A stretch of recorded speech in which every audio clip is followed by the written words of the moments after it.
TRPE listeners, have you heard about the new company that's making flats for women and girls from recycled plastic water bottles? Oh, and not to mention they're insanely comfortable and stylish. Today, I give you the Rothy's brand. That's ROTHY''S. Founded by Stephen Hawthorne and Roth Martin, which were two just regular guys who wanted to give the women in their life more choices for footwear than just sneakers or flip-flops. And in a short amount of time, they have built one of the greatest and fastest growing shoe companies in the world. It's literally a real-life Cinderella story. Rothy's is an everyday flat for life for the on-the-go women and young girls. It's stylish, classic, comfortable, and comes in 4 fashionable styles: the flat, the point, the loafer, and the sneaker. I've already placed my order for Rothy's for a close friend of mine. I ordered the Red Cat shoe. I gotta say, it's extremely stylish. It's a really cool concept of shoe, and they're priced just right and very affordable. You have the option to be able to get the insole the same color as the shoe. They got a bunch of different, artistic looking styles and stuff that you can literally apply for a workwear, for a casual evening, or for something that if you're doing, something like yoga or anything athletic. Right now, Rothy's has an amazing deal for all of my listeners here on the Realest Podcast Ever. Use code REALEST, that's REALEST. Again, code REALEST, REALEST, to get free shipping with no minimum on any order that you make. You literally get free shipping and free returns and exchanges on any Rothy's shoe that you buy. Go to rothys.com, that's ROTHYS.com, and enter promo code REALEST to get your amazing shoes and free shipping from the hottest new shoe company out there, Rothy's. TRPE, the realest podcast ever, realest podcast ever. Yeah. Two brothers bringing thinking on a second level. Music, sports, fashion, politics, and the streets. The best 2 hours out of every week. YDN, dinosaurs, and YBODs. Real talk every time, this is what you need. We just out here popping shit. It's your boy C. Diddy and Matt makes me sick. TRPE, TRPE, go. TRPE, TRPE, go. They know. The realest podcast ever. Woo, woo. The realest podcast ever. Jim Boomey. Somebody sent me something on my phone and said that I hog-tied her. I don't know how to hog-tie people. What would I hog-tie? That was the sounds of the illustrious Robert Kelly. The fact that you have it just queued up is hilarious. I don't know how to hog-tie people. Not all. What would I hog-tie? I definitely need one of the machines, man, with the little shit on. Yeah. Oh, man. What would I hog-tie? Yo. That's the sounds of the illustrious Robert Kelly, live from his CBS Nightly News interview with Gayle King. I don't know how to hog-tie people. I had seen a story that said I hog-tied the girl. I don't know how to hog-tie. I don't know. Simple, like. Yeah, I don't know how to do it. My favorite part of the interview. I got 3 of them. And I don't know if you, if Taylor has this one. Is this camera on me? That's stupid. Listen. Use your common sense. Stop it. My favorite 3 tweets of the week. I'm Matt, by the way, New York chat. Let's get that out of the way. My favorite 3 tweets of the week. The first one I saw was, when Tristan is going to cheat. Is this camera on me? Is this camera on me? That. Then you tweeted, when she asked you for money and we not fucking. That's stupid. Use your common sense. And then I don't know if you seen my joint went viral with the you upload your resume, next page, enter your. I'm fighting for my life. No, y'all got killing me with this shit. I'm fighting for my life out here. I saw a good one that said, nobody, unvaccinated children. I'm fighting for my fucking life. Yo, the internet went crazy with the kill shit this week, let me start the show with this disclaimer.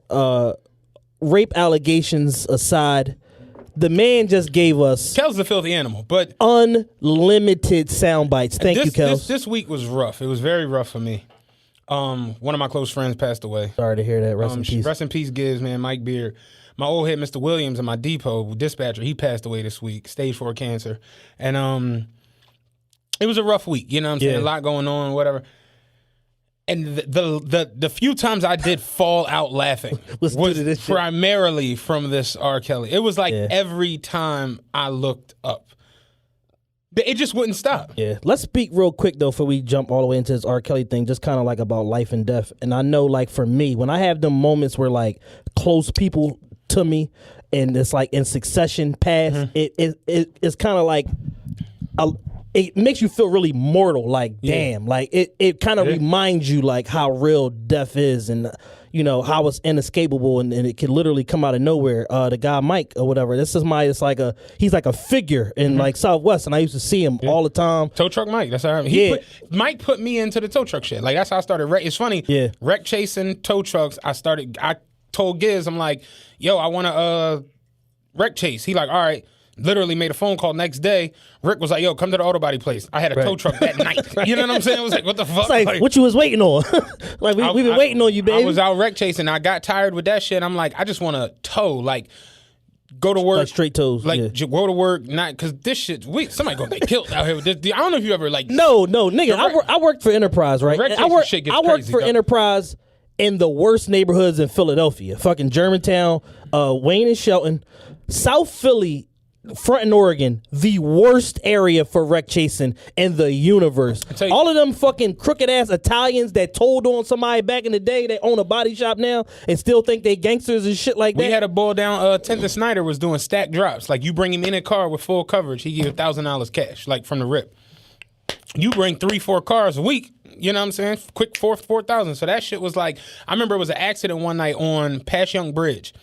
We had Southwest, me, Giz, Bernard, fucking Malcolm, Big J, like, you know everybody. Sound like it's about to be a Mexican standoff. You know everybody when you do it. But on the other side of Pass Young, it's all Italian motherfuckers. You ever see the trucks that say Center City Towing or Rocco's and shit? Those are the ones that be like at the underpass over there on 7th Street and all that shit. Yeah. They got South Philly, and then you go up north, it's dudes, it's a certain section. It's sectioned the fuck For those of you that don't know enough about tow truck driving and wreck chasing in Philly, you better off joining the Bloods or Crips. You better off joining the gang. You better off joining the gang. It's the same level of danger. But we had South, because I used to literally sit at Purple Orchid, 61st and Passion. I used to be there in that lot all the time. Me and Giz would be out there with Bernard and Jay.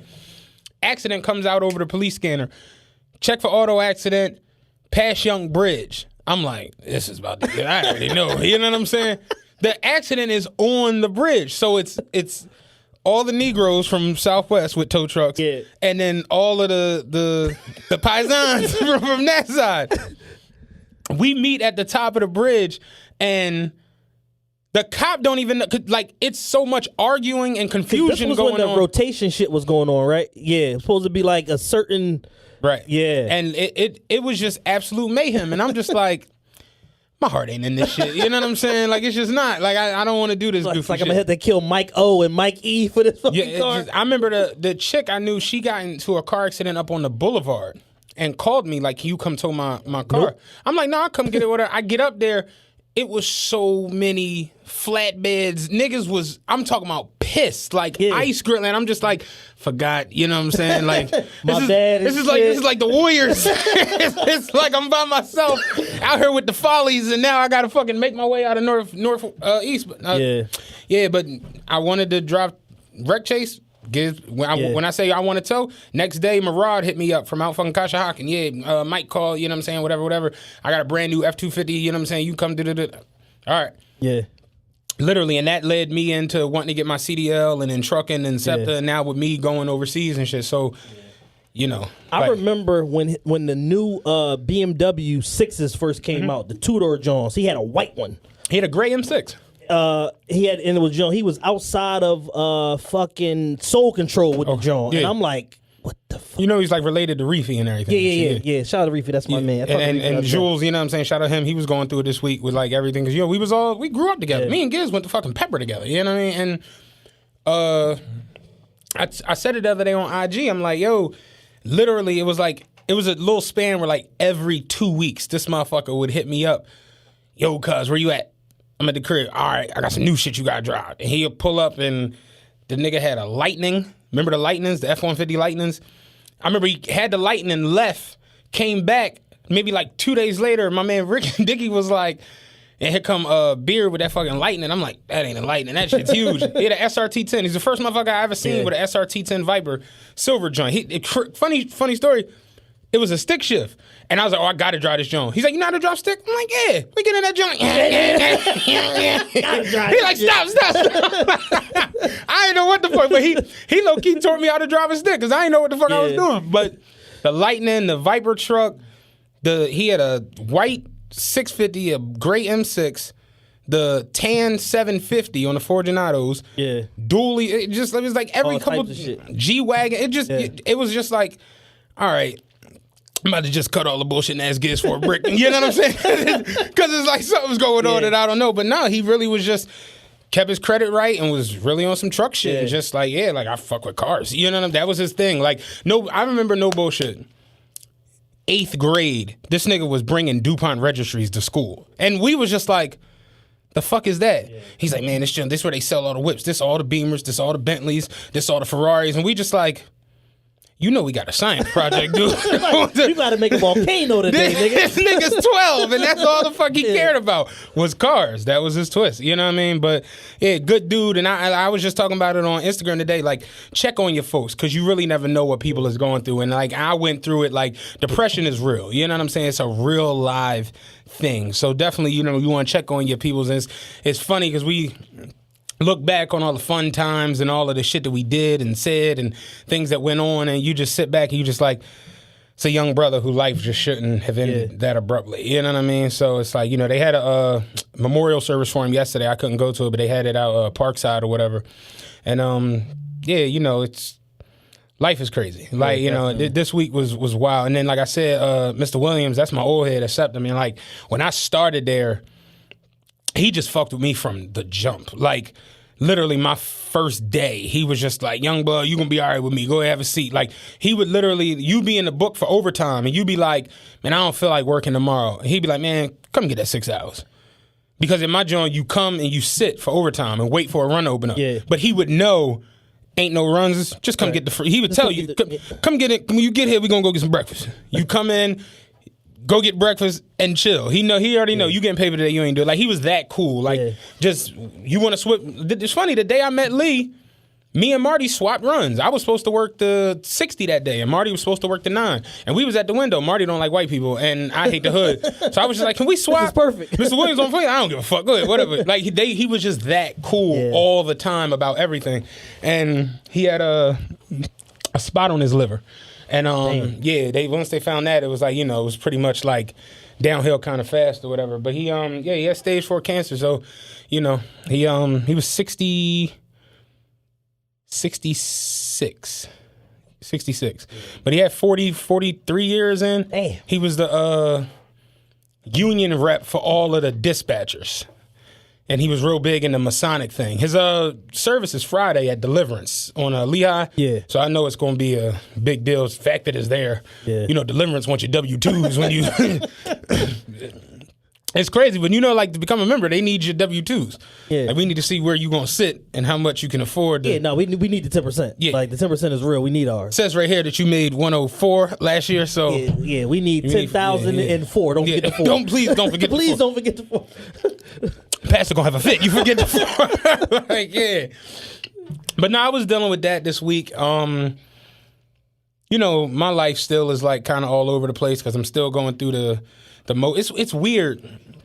It's like since the whole weight loss thing went like viral, it's like I'm in the gym and I mean like some of the questions. I'm working out the other day and 2 boys walked up on me and was like, yo, cuz we seen you on World Star. It made me go to your page like, yo, you really, really crushing it, bro. And I'm just like, yeah. He was like, so yo, when you I'm just like, look, bro, I don't like so losing weight that turned you into Billy Blank. Yeah, I'm like, I don't have no tips. You know what I'm saying? Like, I don't know what to tell you. I can't help you. Yeah, but I'm still dealing with that. And we went. I don't know. You tweeted it yesterday. I was talking about how I wanted a filet. Yeah. Right. So all day I kept, because it was funny. I went to Sam's Club yesterday, and on the weekends they put the good samples out. The lady was making filet mignon in the little, it's my chance, in the little pan. No, that's what made me want it. So I went past. I got a little cup, ate it. I'm like, damn, I ain't had steak if ever. I'm like, god damn, that shit tastes great. So I walked over to the bread section and came back. got another one. I'm like, I'm gonna just do it real coy, get it, and I say not even look at her, make no eye contact. I get it. You know I'm here, man. Bust that down. I'm like, cool. So I come back up to get another one, like on some going towards the salmon and shit. She was like, you just want to buy some? It's right here. I'm just like, nah, and it just, whatever. She was like, get one. You get 3 in a pack for $18. I'm like, nah, it's cool. So that's like, I'm gonna go to a restaurant and get a filet. So don't go get me a $54 filet instead of these 3 what's for $18. crazy is though, I was on a tip like, I didn't feel like going to Del Frisco's. I didn't feel like going to Isn't Del Frisco's a headache? It's a headache. I didn't feel like going to Roof Chris because I really didn't feel like getting dressed up yesterday. I had on a jogger set with sneaks, and I was like, I can go to Sugar House, use my comps, and go to Hugo's, but I called and it was like, it's so booked that the reservation joint was like closed. Damn. So I'm like, all right. So long story short, it whittled all the way down to let's just go to Longhorn, and I'm like, all right, yeah, you know what I'm saying? Go get a filet from Longhorn. Yeah. You figure it's got to be the same thing. Granted, it's $22 and these joints are $60. It's got to be the same thing. And it was not a good. Wasn't the same thing. The steak was cool, but just I've reached my like limit with people. Like I can't fuck with them. You know what I'm saying? Like people just ain't for me. A good place to realize that. Say it again? So that's a good place to realize that. Yo, especially on a Saturday night at Longhorn, that shit is like bumping. Like it's going crazy. Listen, I did, because the last time I went to Longhorn was like a Monday in the middle of the day. So regular it's like, shit, you come in, it's wide open. Yeah, where you want to sit? Yeah, where you want to make your own steak? We walked in, and I mean, the lobby was like cracking. And I mean, like, it's old people with walkers. Like, this is a real thing. I went to Longhorn on City Line Ave on a Thursday one time. Me and my man Flash, we was having some meeting or whatever. He wanted to go to Longhorn and get this fucking salmon. And I'm just sitting there like 42 minutes in of waiting. I'm like, yeah, I don't know if this was the best idea. We came in and they was like, yeah, it's going to be a 35-minute wait. I was like, for what? Motherfucker, for what? Like, he was like, for a seat. And I'm like, people eat this shit? That's it, yo. And Lee was like, you acting so snobbish right now. And I'm just like, I can't believe this is going on. Like, waiting 35 minutes in here seems crazy. I'm flabbergasted. So 28 minutes into the wait, I'm like, I'm about to just pay somebody and get the fuck in front of them. Long story short, though, got the steak and it was just like, wasn't worth the wait. Like, more than half of it is in the refrigerator right now. Because, I can't, it was funny. You was like, yeah, let me get a 1 ounce. I'm like, no, I'll take the 6 ounce, but I'm definitely going to need a box. Like, but, I realized, though, people just... And it's funny because you mentioned something about being over 2019. Oh, yeah. We can start the show with that. Yeah, I quit. That's how I be feeling sometimes. Man. Like, I just quit. Yeah. Like, I was just sitting here, like, chronicling, like, all of the stupid shit that's happened so far in 2019. And I'm like, yo, it's March 10th.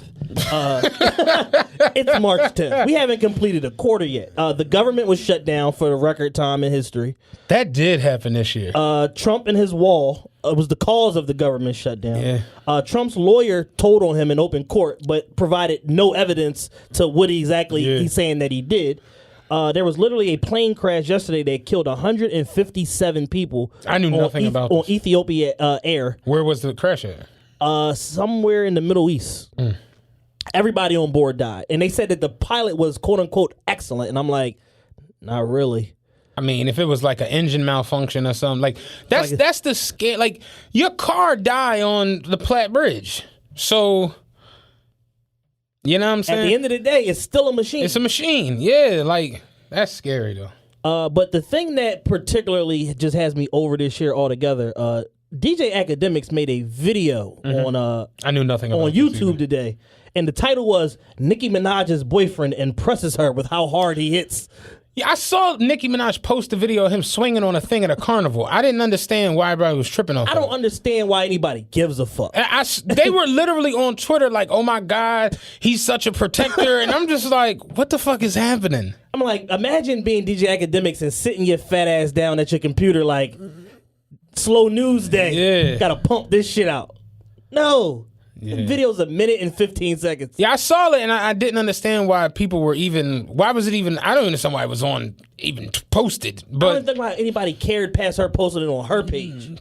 I didn't understand that. But that's just where we are. Like, we like at the circus, like at all times, like as the people. Like real life, like life it's a circus. I drive the 6 now, bro. Not only to Shelton him on. And in my mind, I was like, yo, this got to be better than Lehigh Avenue, better than Allegheny, you know, down Kensington and shit. Not really. Not really. Like, it's just... people are nuts. Niggas is going nig everywhere they go. Yo, I saw a lady pee on the corner the other day. 3 PM. Like, I'm talking about broad daylight. You gotta go. This bitch wasn't hiding. Just on the corner. I'm driving like, this bitch peeing. She's squatting, peeing. Kids walking past like, yo, trying to film it. I'm just like, what's happening? It's wild, man. It's wild out there. And I'm just like, yeah, like, people just not my thing. And I was saying the other day, like Ra, my man. You know, I love him. And I'd be like, if Ra was a dog, our relationship would be so much better. You know what I'm saying? Like, people just, he a human at the end of the day. So it's just like, I'm cool. It's like, I'm going to talk to you, going to talk back to me. Yeah, I'm going to say something, and eventually you're going to say something that's going to irritate me. Then I'm going to have to say something back, and then we're going to be at a stalemate. Like, it was funny because Ra today was on Twitter talking about how LeBron's not top 5 anymore. And I'm like, you're out of your fucking mind. He was like, you really think he's still the best player in the league? I'm like, dog, he's averaging a 30-point triple-double on 60% shooting in his 16th year. Yes, his whole starting team is hurt. He's running with Caruso. The whole team is hurt. I seen Mo Wagner out there getting busy the other night. Wagner did like some around the world layup shit. I said, yeah, it's bad. So I'm like, dog, Kuzma's hurt, Ingram's hurt, Lance Stevenson's hurt, Lonzo's hurt. The whole team is fucking hurt. It's literally LeBron. It's Bron and them. It's Bron, Rondo, and 3 other guys. They was talking about bringing Mark, the boy from last year, number 20. Oh, it's almost time. Yeah, like they ready to put him back out there. So Ra was like, well, who your top 5 in the league? And I'm just like, shit. I shouldn't have started this. That top 5 train is never late. Because now I got, and that's where I be with people. It's like, you say something and they go, like the other day, boy got on the bus. We actually, when I was wreck chasing, he was trying to get his CDL, and I don't know what really happened or whatever, but he knew me from tow truck because he used to be with Bernard. He got on a 6 the other day. Like, oh shit, Matt, goddamn, I didn't even realize. Yo, what's up? Well, I'm like, what's up with you? He was like, man, nothing. Let me tell you, and I'm just like, oh God, why? Like, I'm just like, why did I say something? No bullshit. I've hid from people. I did ask to myself. I was like, I look so different than I looked a few years ago. What if when he would have been like, yo, Matt, what's up? I'd have just been like, beg pardon? Matt. My name Henry. And just like, what if I'd have really just like acted that out? Would he have gone and just like, oh shit, my fault, cousin, sat down? Yo, I told you about the one nigga I bumped into. I was at a 7-Eleven on Frankfurt Avenue, on the Frankfurt part of Frankfurt Avenue, at 9 a.m. Dog. I'm dropping somebody off at work. I go in the 7-Eleven. Nigga like, oh shit, Chad Fane. I'm like, mother. Yeah, when they say your last name, it's a wrap. Keep in mind, to this day, I have no clue who this motherfucker is. He like, damn, bro, I ain't seen you since Florence Ave. We used to be such. Yeah. Dang, that's crazy. How your brother doing? I'm like, yo, this nigga really know me. He like, yo, because I just got out like 2 days ago and shit. I'm in a little halfway house joint over here. You know, I'm trying to get such. Let me get $2, man. I said, you know what? Today you're lucky. Then I'm going to give you $20. Here you go. I'm like, I get in the car. I'm like, who the fuck was that? Nigga, I still don't know. Nigga the other day was talking on the bus. He's going off about his BM and his little sister. His little sister's BM fighting. The bitch stole the TV. Now his sister looking at him crazy. And I'm just like, oh my God. So we getting up towards Cheltenham Mall. And I'm like, yo, because it's only like 3 more stops. I'm like, you going to the mall? He like, nah, I was going to actually get off at Godfrey, but I ride around with you. And I'm just like, crash. Just crash. That's what I'm telling myself. Like, just drive into a pole. Like, they gonna have to around with you. They gonna have to get off. Like, I can't, like, people literally, they start going and talking, and I just literally be like, why are you doing this? Stop. Please. Why are you doing this to me? Why are you doing this to me? Yeah, man, but that's where I've gotten, yo. Like, this... People today, the parade shit downtown, just yo, I walk. Dog, listen, you know when there's a parade on Market Street, you we got about 6 parades a year. We got Mummers, Thanksgiving, St. Patrick's Day, Christmas. What's the other one? The Memorial Day and Veterans Day. Yeah. You know this shit. And the people on the bus, and I'm just like, yo, I'm going down around the. Eakins Oval at the Parkway. Yeah. Taking Vine Street straight down to 12th. That's gonna be the last stop. Y'all want to go downtown? Get off at Broad and Vine. Take the train. Go underground. Take the train down to Market, and then you can change over to the L. Yeah. We get to Broad and Vine. Yo, you not turning? You don't see all these white people with skirts and shit all going that way. No. They like, damn, what's happening? I'm like, St. Patrick's Day. The one nigga was like, they doing this shit again? I'm like, every year. Every year, bro. Every year. It's on schedule like a motherfucker. I remember when the mummer shit happened. I told the motherfucker, they was like, damn, dog, the mummer shit today? I'm like, for 138 years.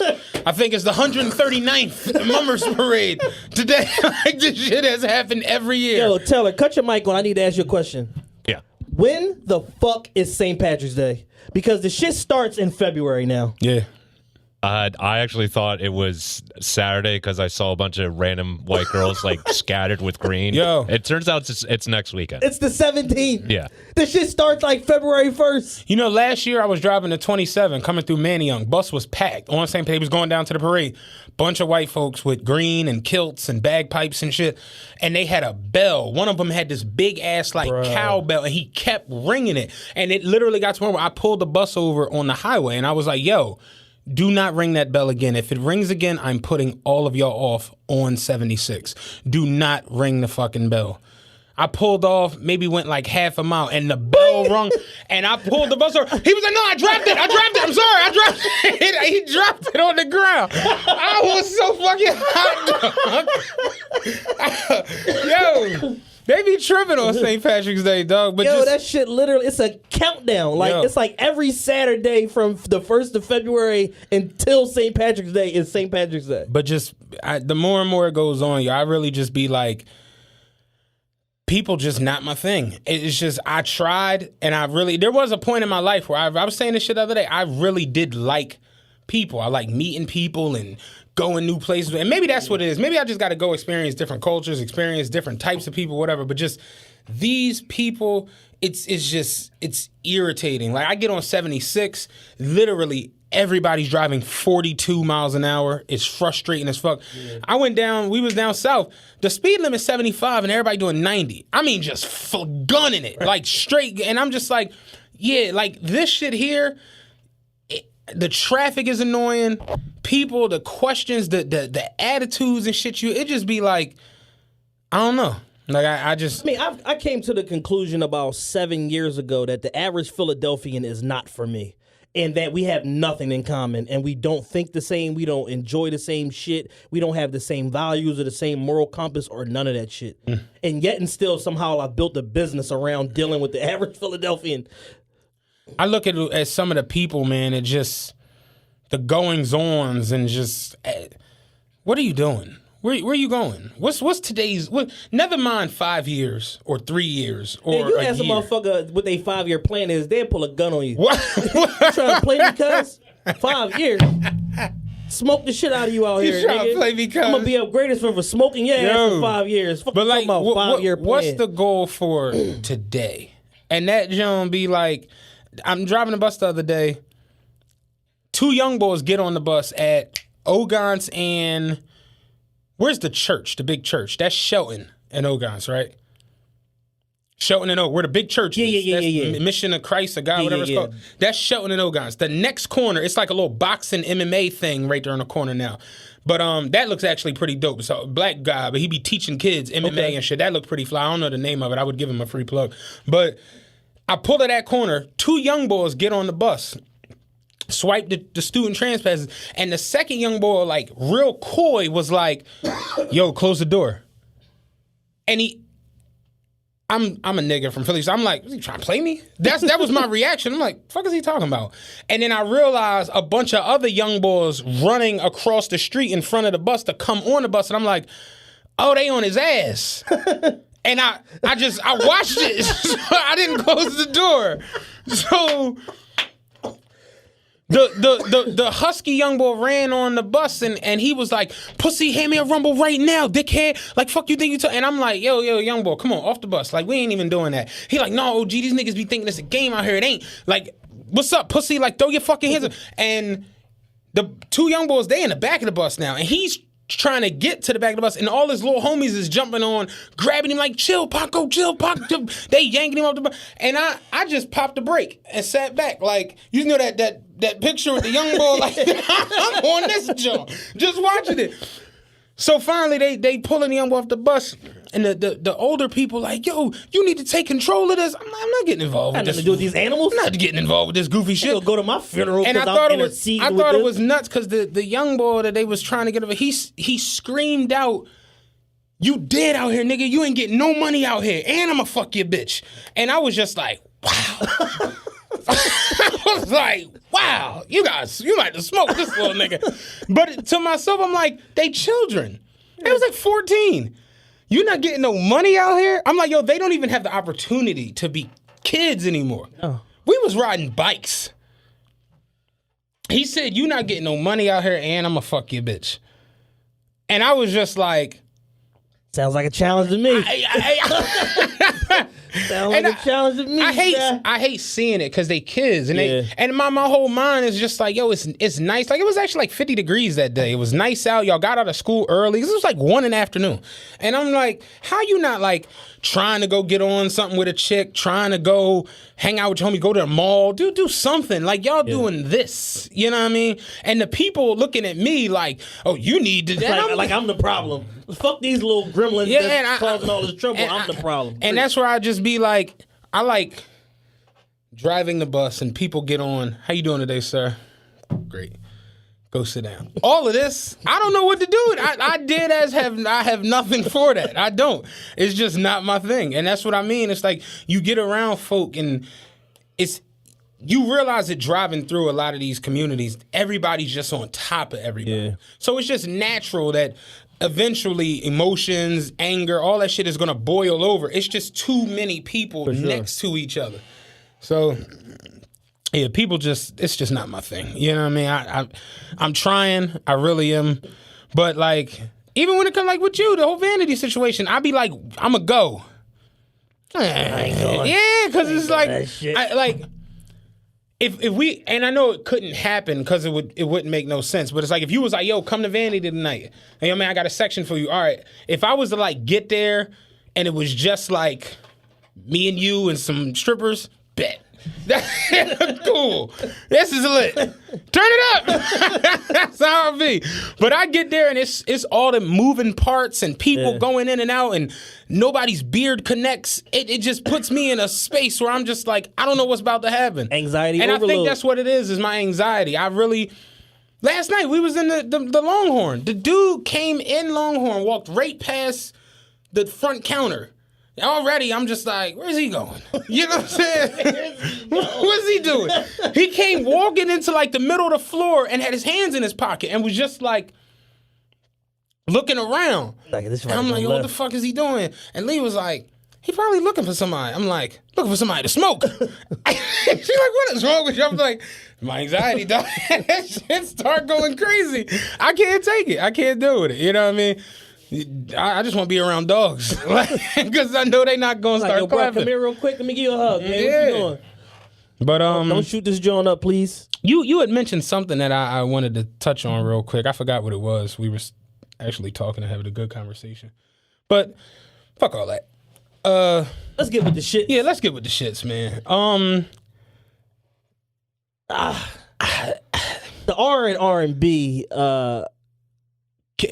This is what I'm gonna say about it. It's having a legendary week. This is one thing I noticed the other day when it comes to these situations, right? Taylor, you, me. I know Rob would get it. I know Jules would get it. Carl and Love would understand. We are on social media. We're on there a lot. We're on Twitter, Instagram, and you've grown with just the new generation of technology and the way it's used as far as media, as far as interviews, as far as clips, as far as sound bites, all of that type stuff, right? Older folk that are like, R. Kelly is really older than us. He's 52. 52 years old, yeah. Jay-Z and them Jay's 68. You know, all of them guys are old. They're Tekashi, Soulja Boy, all of these guys. they use media as a way to basically go viral. Yeah. Tekashi knows when he comes in here, stupid, that's gonna ring be the a fuck moment, out. yeah. When Soulja Boy shows up and says, Drake, Tiger, he knows that's gonna ring out. Yeah. Older folks really don't understand this new generation of media, social media, and everything in it. So you got like Birdman, where Birdman was being dead ass serious. I'm pulling up on you, nigga. Y'all finish it. Y'all finish done. it, y'all done. He don't realize they're just gonna take that and that's just gonna be a meme and a clip forever. Yeah. He's like, no, I'm serious. Is y'all finished or is y'all done? He's dead ass going off because he's like, y'all gonna respect me in here. He don't get this is just gonna be jokes for social media. Yeah, like, So R. Kelly shows up to do an interview, not realizing we on this show. like waiting for like as wait soon for- as you start saying anything, it's gonna be clip after clip. They chopped that clip down to the point where, you know, when she was like, play it real quick, Taylor. The what was the part about the black room where he said, do you have that? He was like, he said something. It's like, yeah, they said that you had a black room. He's like, woo! No, he's like, he did that. Like he had a flashback. Yeah, they chopped that shit down and put the Trinidad James joint, pop the Molly, I'm sweating. They put that shit on there. They had another Trinidad James joint Right, I where he seen was that like, something about all women. Oh, I'm Light-skinned, the man that like all all. women. Yeah. So Kells, Birdman, Jay-Z, these older guys really don't understand. That's all we waiting for when the interview do pop is we waiting for the clips. They That's don't it. understand the art of media, and They because don't. The media has. It's not like back in the day where like you look at Michael Jackson's video. Remember the joint? Light skinned. I'm an older man that love. Oh, women. Yeah. When Michael Jackson did the initial press release for the initial sex charge, molestation charges, where he was talking about the cops taking pictures of his penis and all that shit, that would have got torn to shreds. But at the time, it was like a serious thing.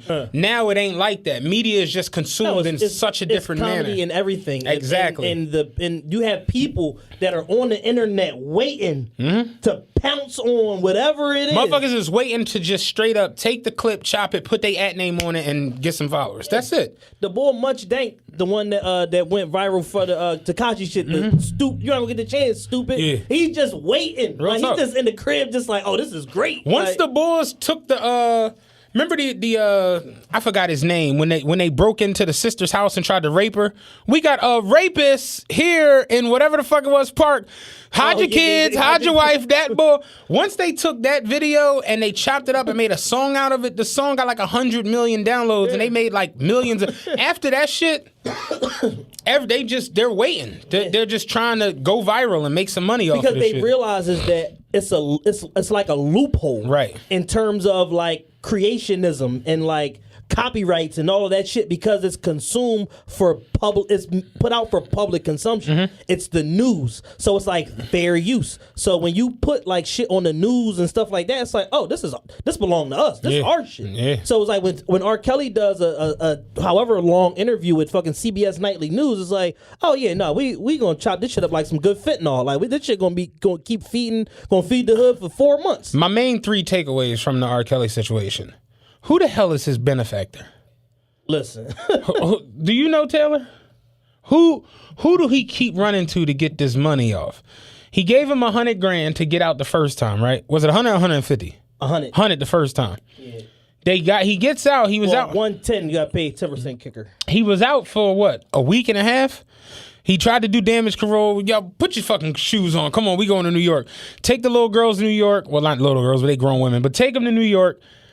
He do the interview. It was like they booked him, like leaving out the interview. It felt like, you know what I'm saying? And they got him for the child support situation. And I'm thinking like, okay, yeah, Kells might have to sit. And then the not the lawyer, the black boy with the dreads. His What is he to him? he's a not publicist. A publicist. He came on the joint like, yeah, Kells will probably be out in the next day or so. And I'm like, yeah.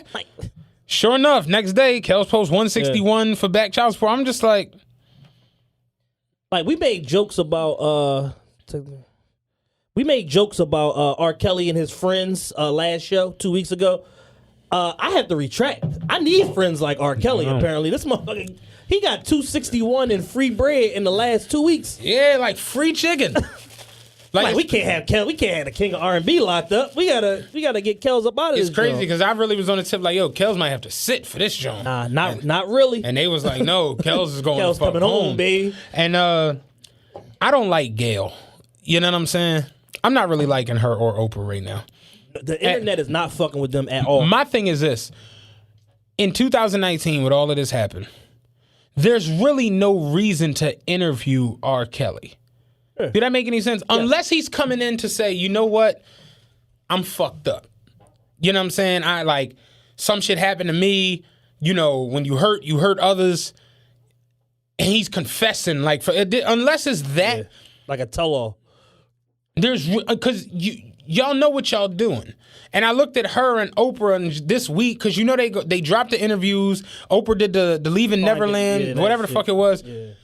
And then you know they got the podcast, and it's just like that's gonna it's just like it's sensationalism. Yeah, and it's like for Oprah, and that was my joint. Like for Oprah to have like her big head in this situation, it just seemed like bullshit for the sake of it. They've been burning Oprah comments down on social media for days now. I can believe it. Like for days now, and my whole thing is.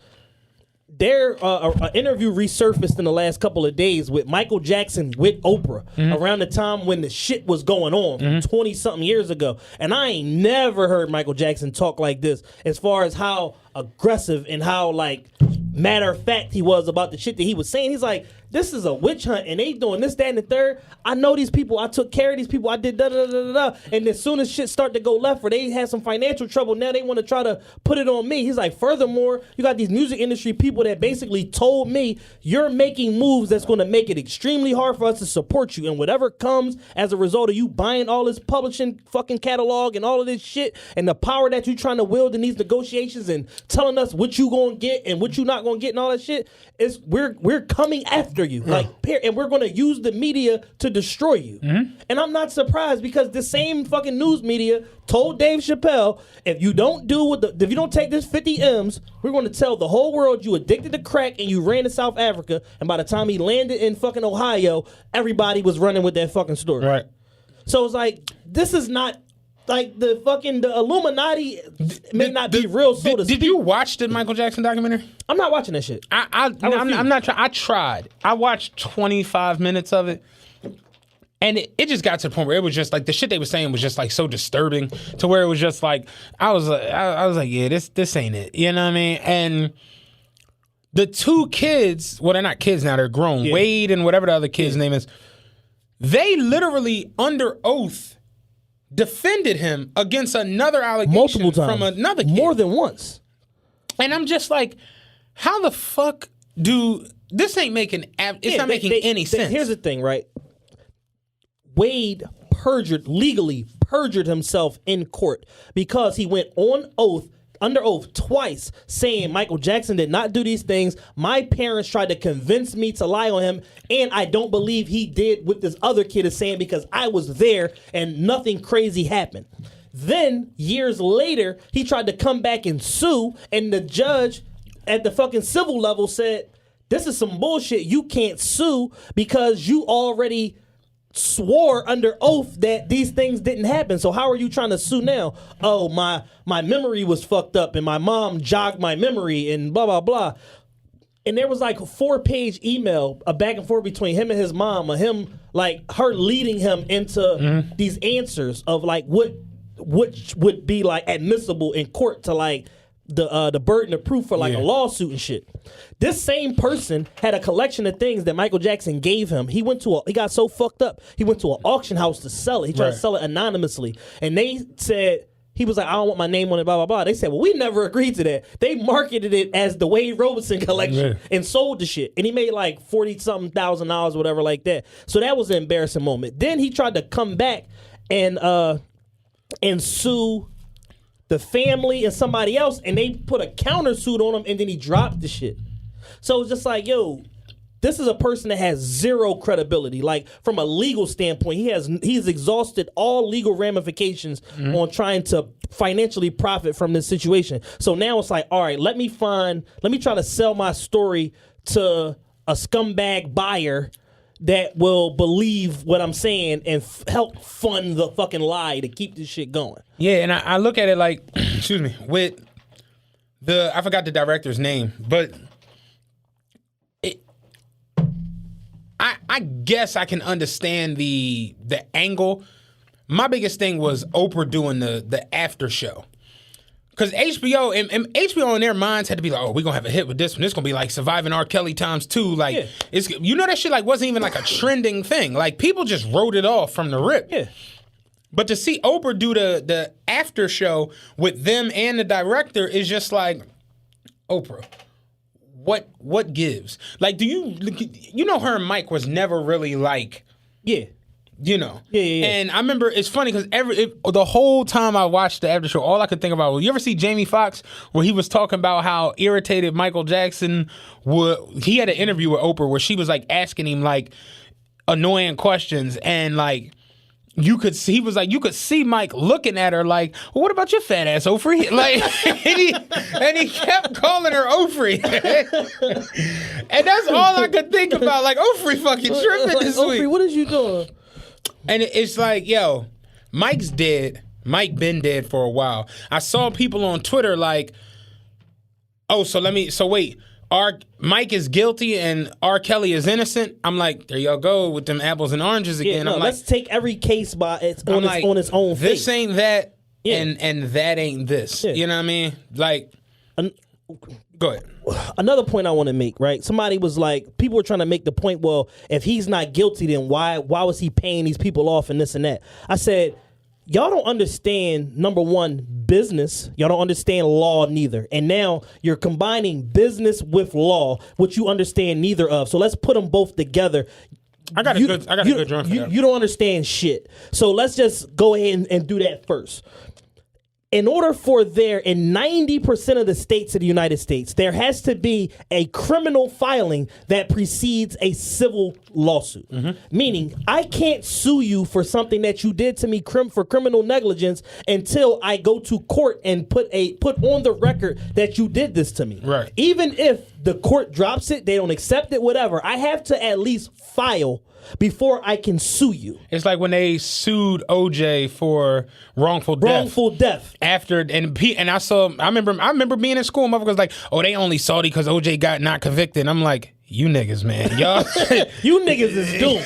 Y'all stupid. You niggas doomed. Y'all are special like, stupid. You can't fucking charge somebody civilly without the criminal. So it don't work. So like that. So that's the first thing. Secondarily, when it comes to business, the owner of Vanity, my partner, we'll call him John M for the sake of this fucking example. He gets 10 frivolous lawsuits a year. Anybody in a big just business. regular Jones. Like, and he's not Michael Jackson or OJ or R. Kelly, once upon a time, rich.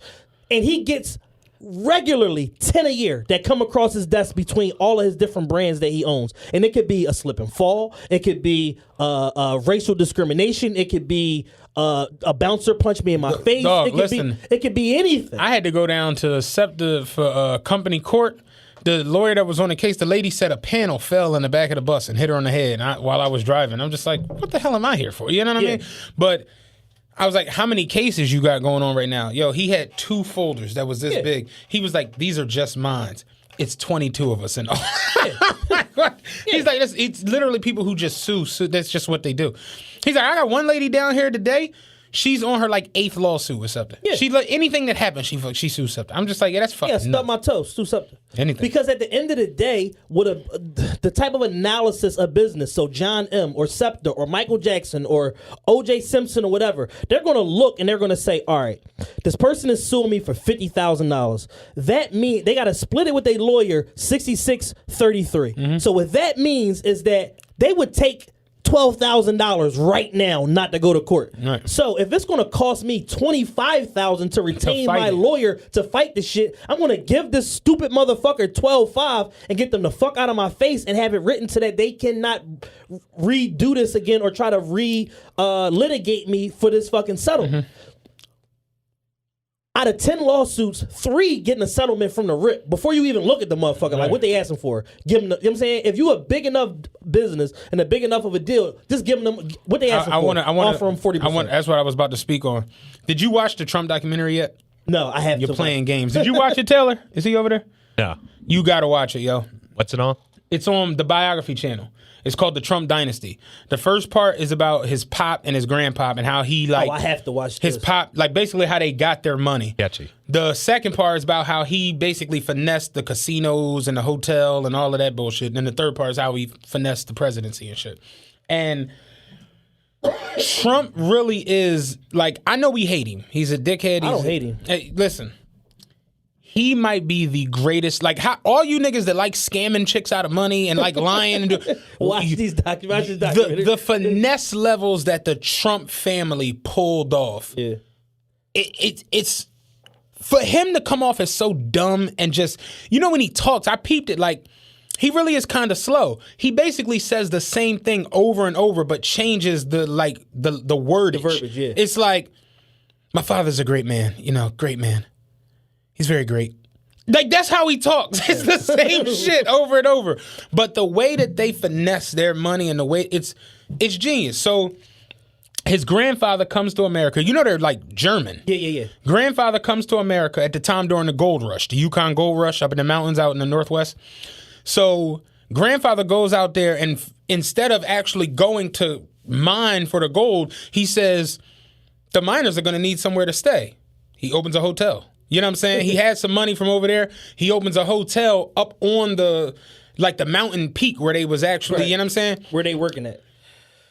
Dudes was bringing horses out there because, you know, it's the 1800s and shit. They literally, the horses would go through so much like turmoil and strife that the horses would die. And they had a thing called Horse Valley where like people, they was just throwing dead horses' bodies over the shit. He figured out a way to get the dead horses out of there and started filleting them and basically started serving the horse meat in the restaurant of the hotel so he didn't have to pay. It's just nuts watching the way they did all of this shit. But long story short, Trump's father, they was always in the real estate. His father was like basically, he was getting FHA approved funding to open, to basically they was like without the FHA, there would be no Trump. There is no Trump. You know what I'm saying? Because they was basically after the market crash in like 29, they trying to get everything. FHA was approving so much grants and loans and building Jones, and his pop just swooped in and was getting all of the contracts, building homes. So he had some money. His biggest thing he did was a big ass high rise in Queens called Trump Village. Trump Village. These motherfuckers was not giving apartments to black tenants.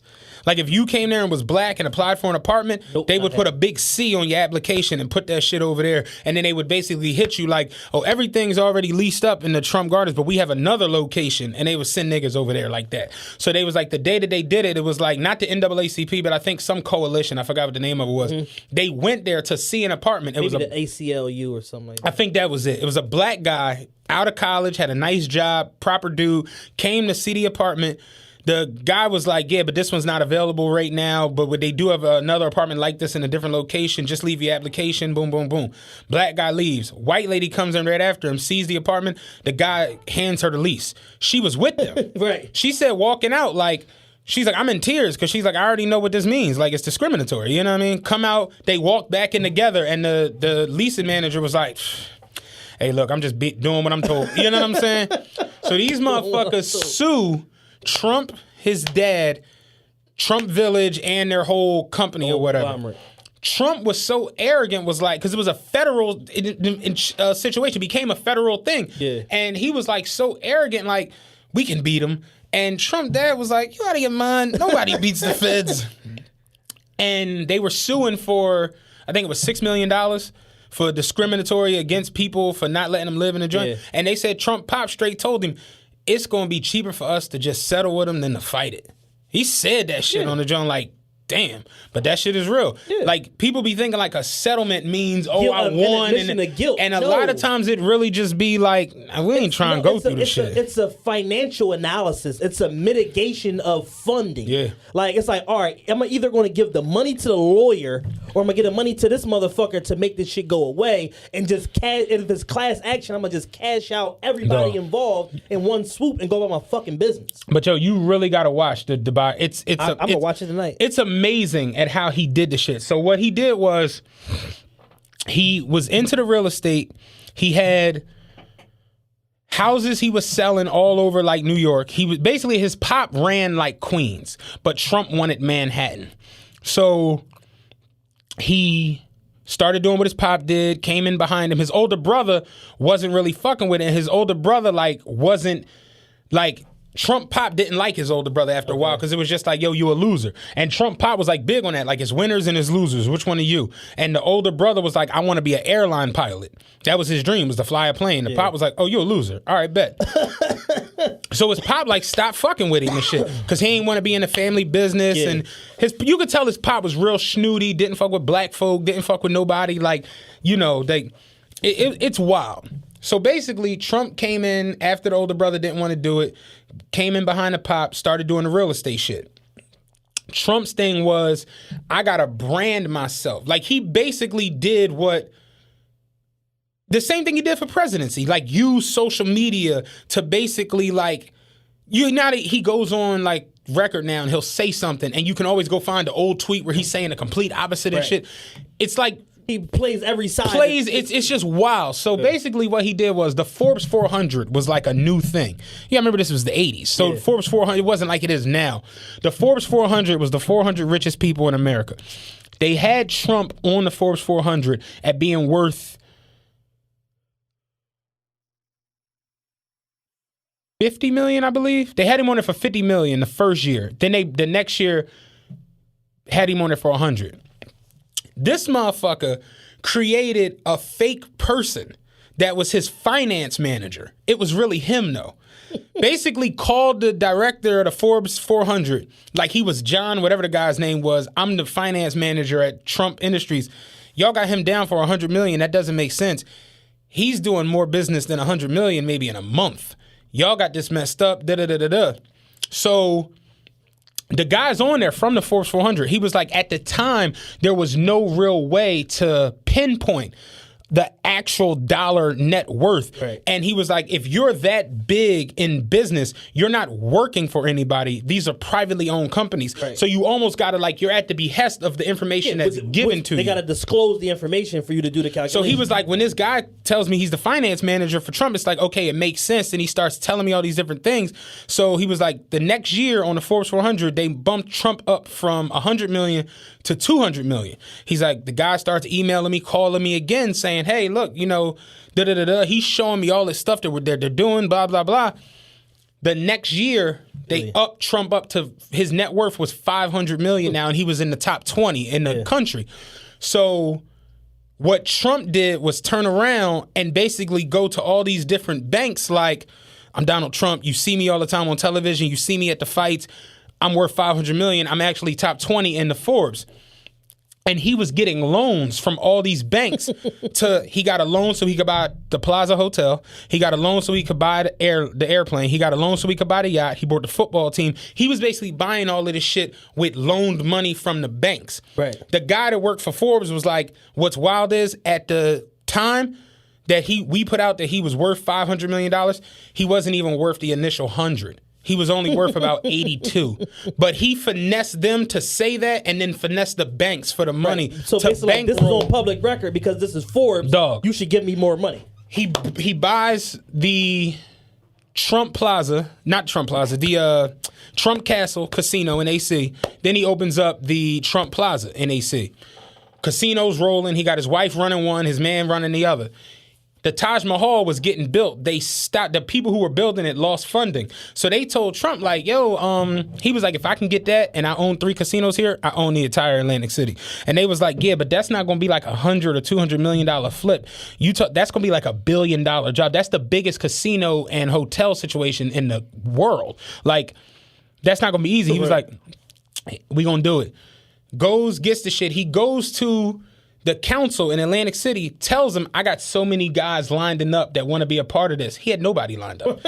But he already had 2 casinos there, so they believe him. It's Donald Trump. They give him the permit for the building. This motherfucker goes and takes out a $687 million loan with 14% interest on it. Nuts. So a $900 million loan. Nuts. They was like the day. He took out wait a second. He took out a hard money loan to build $687 million with a 14% interest. The bull was like the day that the casino opened, they had to make $1.3 million a day just to recoup the money. Just to break even. They get the casino, get it done, fill it up. Of course, they run into a fucking problem with the casino. Trump tells everybody, oh, it's fine. Don't worry about it. We're good. It's going to be all right. You know, everything's rolling just how it's supposed to be. Long story short, the casinos, they're not making the money or whatever. This nigga Trump takes his popularity, his fame, the fact that he's been on television, all this shit, and he basically takes what is a privately owned casino and combines all 3 of them and takes the shit public to get people to invest. Does that, winds up getting all the money back for the loan, and then skates out. Everybody who invested lost money and shit. And he skated out with like fucking an extra $80 million. This shit is nuts. It's insane watching it. And the boy was even saying, like, I've never seen someone start so many different things that all fuck up. And he somehow still makes money out of every one. And people look at him like, oh, he's this great businessman. Because he was like, he's really not. Yeah. He's just a finesser. Yeah. Like, he's a grade A finesser. They're 2 hours long, each documentary, but you gotta watch this shit, dog. Their whole family, it's all lies. Like, it's just all smoke and mirrors. And somehow they just make mad money out of this shit. It's nuts. The thing that I can particularly appreciate about Donald Trump is just like his audacity and his brazenness. It's nuts. He just drops his nuts on whatever he does. Like, and even if it's total bullshit. It's wild. I was saying it the other day, one of my homies, we was talking about at work. Watching it, you really can see how Kanye really, really likes him and really like looks up to him. They talk like their verbiage it's similar. You know how Kanye would say shit like, I'm the savior to Chicago and shit like that. They had Donald Trump on tape saying, what the fuck did he say? I was dying. He was like, they was like, how do you handle such big deals and just it just seems like it's just nothing to you. He was like, here's the thing about me. I have very low blood pressure. I have the blood pressure of a professional athlete, a great professional athlete. I don't get scared. So it's like people lose money and they kill themselves. Me, I'll lose $1 billion and take a nap. It doesn't bother me the way. Like, yo, this nigga is crazy. This motherfucker said, here's the thing about me. I have very low blood pressure. I was like, what? Like, he just don't give a fuck. He said, I have the blood pressure of a great professional athlete. I was like, that doesn't make any fucking sense. Fucking Akeem Olajuwon had a heart problem. What are you talking about? Like, he's saying so much bullshit to get to the next bullshit The shit that he say out of his mouth is insane. It's really, you really hear it and you just like, wait, what? Like, he's not even talking in riddles. It just doesn't make sense. And the third part was showing how he knew all along he was good. It was funny, his lawyer, Roy Cohen, said on the documentary back in like 88, was like, his father ran Queens. Trump runs Manhattan, but honestly, I don't think he's satisfied with Manhattan. I think he wants the country. It wouldn't shock me to look up in maybe a few decades and see him running America. So to see him as president now is just like nuts. Yeah. But they were saying how on part 3, he knew all along that was his goal, was to like run for president. So when Obama played him at the White House Correspondents' Dinner, remember when Obama started grinding him up when he was in the crowd? They was like, everybody in the crowd was laughing, and it was just this one island of anger, and it was Donald Trump. And the one lady was like, I was sitting behind him. His neck got so red when Obama was going on him.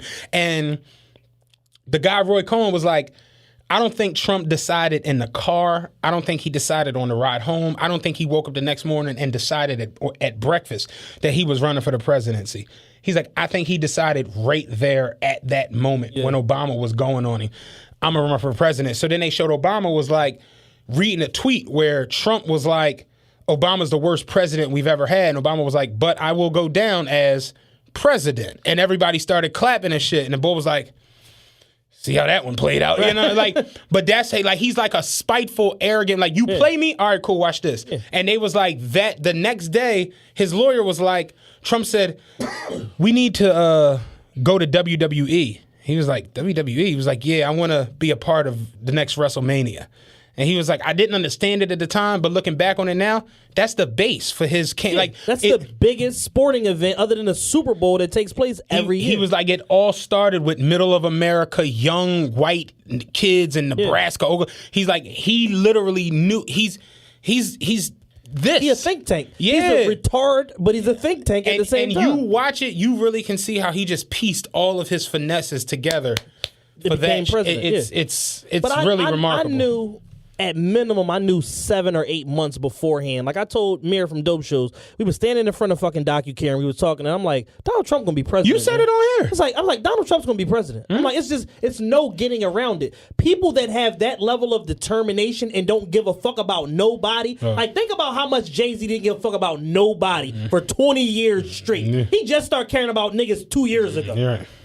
Look at all the shit he was able to accomplish for 20 years straight, not giving a fuck about nobody. Now take that same thing and be a Protestant white male and think about what the fuck you can accomplish. You can do whatever you want with that type of vitriol and that type of like energy going towards whatever the fuck it is that you want. If you can beat the banks, you can beat fucking America. We're a nation of C students. Like watching the finesses that he pulled off for the casinos, watching the finesses that he pulled off for the The actual Trump tower in New York, dog. This motherfucker was it's nuts. The shit he had to do for the concrete with the mob, because you know the mob ran the concrete. Right. So this motherfucker went to the Teamsters boss and was like, "Yo, there's the contractors, the concrete workers were on strike." He went to him and was like, "Yo, the mob can get that shit through, but you know, Palm's got to get greased." So he goes to the leader of the Teamsters who was like backdooring for the mob. And he was like, "What do you want?" He said the bull was like, "Look, I got a side chick." He was married, but his side chick wanted a apartment in the Trump Tower. He's like, "Not no bullshit either. She want one of the nice joints. It's 66 floors, I think, in there." He puts her on the 60th floor. Like, this will be your unit, whatever. She wanted a pool in her apartment. In the apartment. And they was like, the Trump Tower wasn't even constructed to have a pool. They said the next day they had like new diagrams drawn up where they had to reinforce the 59th and the 58th floor to hold a pool on the 60th floor in this. He was crazy. He just it just is wild watching how and that shit got the concrete through. So they get the concrete. All of the buildings that are being built at the time are steel. This motherfucker used concrete, and he was like, what Trump did that was like kind of terrible, but kind of genius. He got Polish immigrants who weren't citizens to work. So he was like, they had nowhere to stay. These motherfuckers was demolishing because they took down like a 10-story building where it's on 57th and I think 57th and 5th Ave is where Trump Tower is. They took down a 10-story Art Deco building. The demolition team was Polish immigrants that weren't citizens. These motherfuckers was tearing it down from the 10th floor up, but sleeping on the first floor when they weren't working. The shit is wild, dog. So the city didn't want to give him the building. They finally agreed to it. The Metropolitan Museum of Art, the building was an Art Deco building. It had these like special statues that were like engraved. You ever see those Jones with like his engravings and shit on a building? Yeah. They wanted them because they were like 18th century or some shit like that. And Trump agreed when they My shit to keep twitching in and out. Trump agreed when they gave him permission to get the building and tear it down that he would have those cut out and delivered to the Met to be preserved. He agreed to it, whatever. They was like, okay, cool.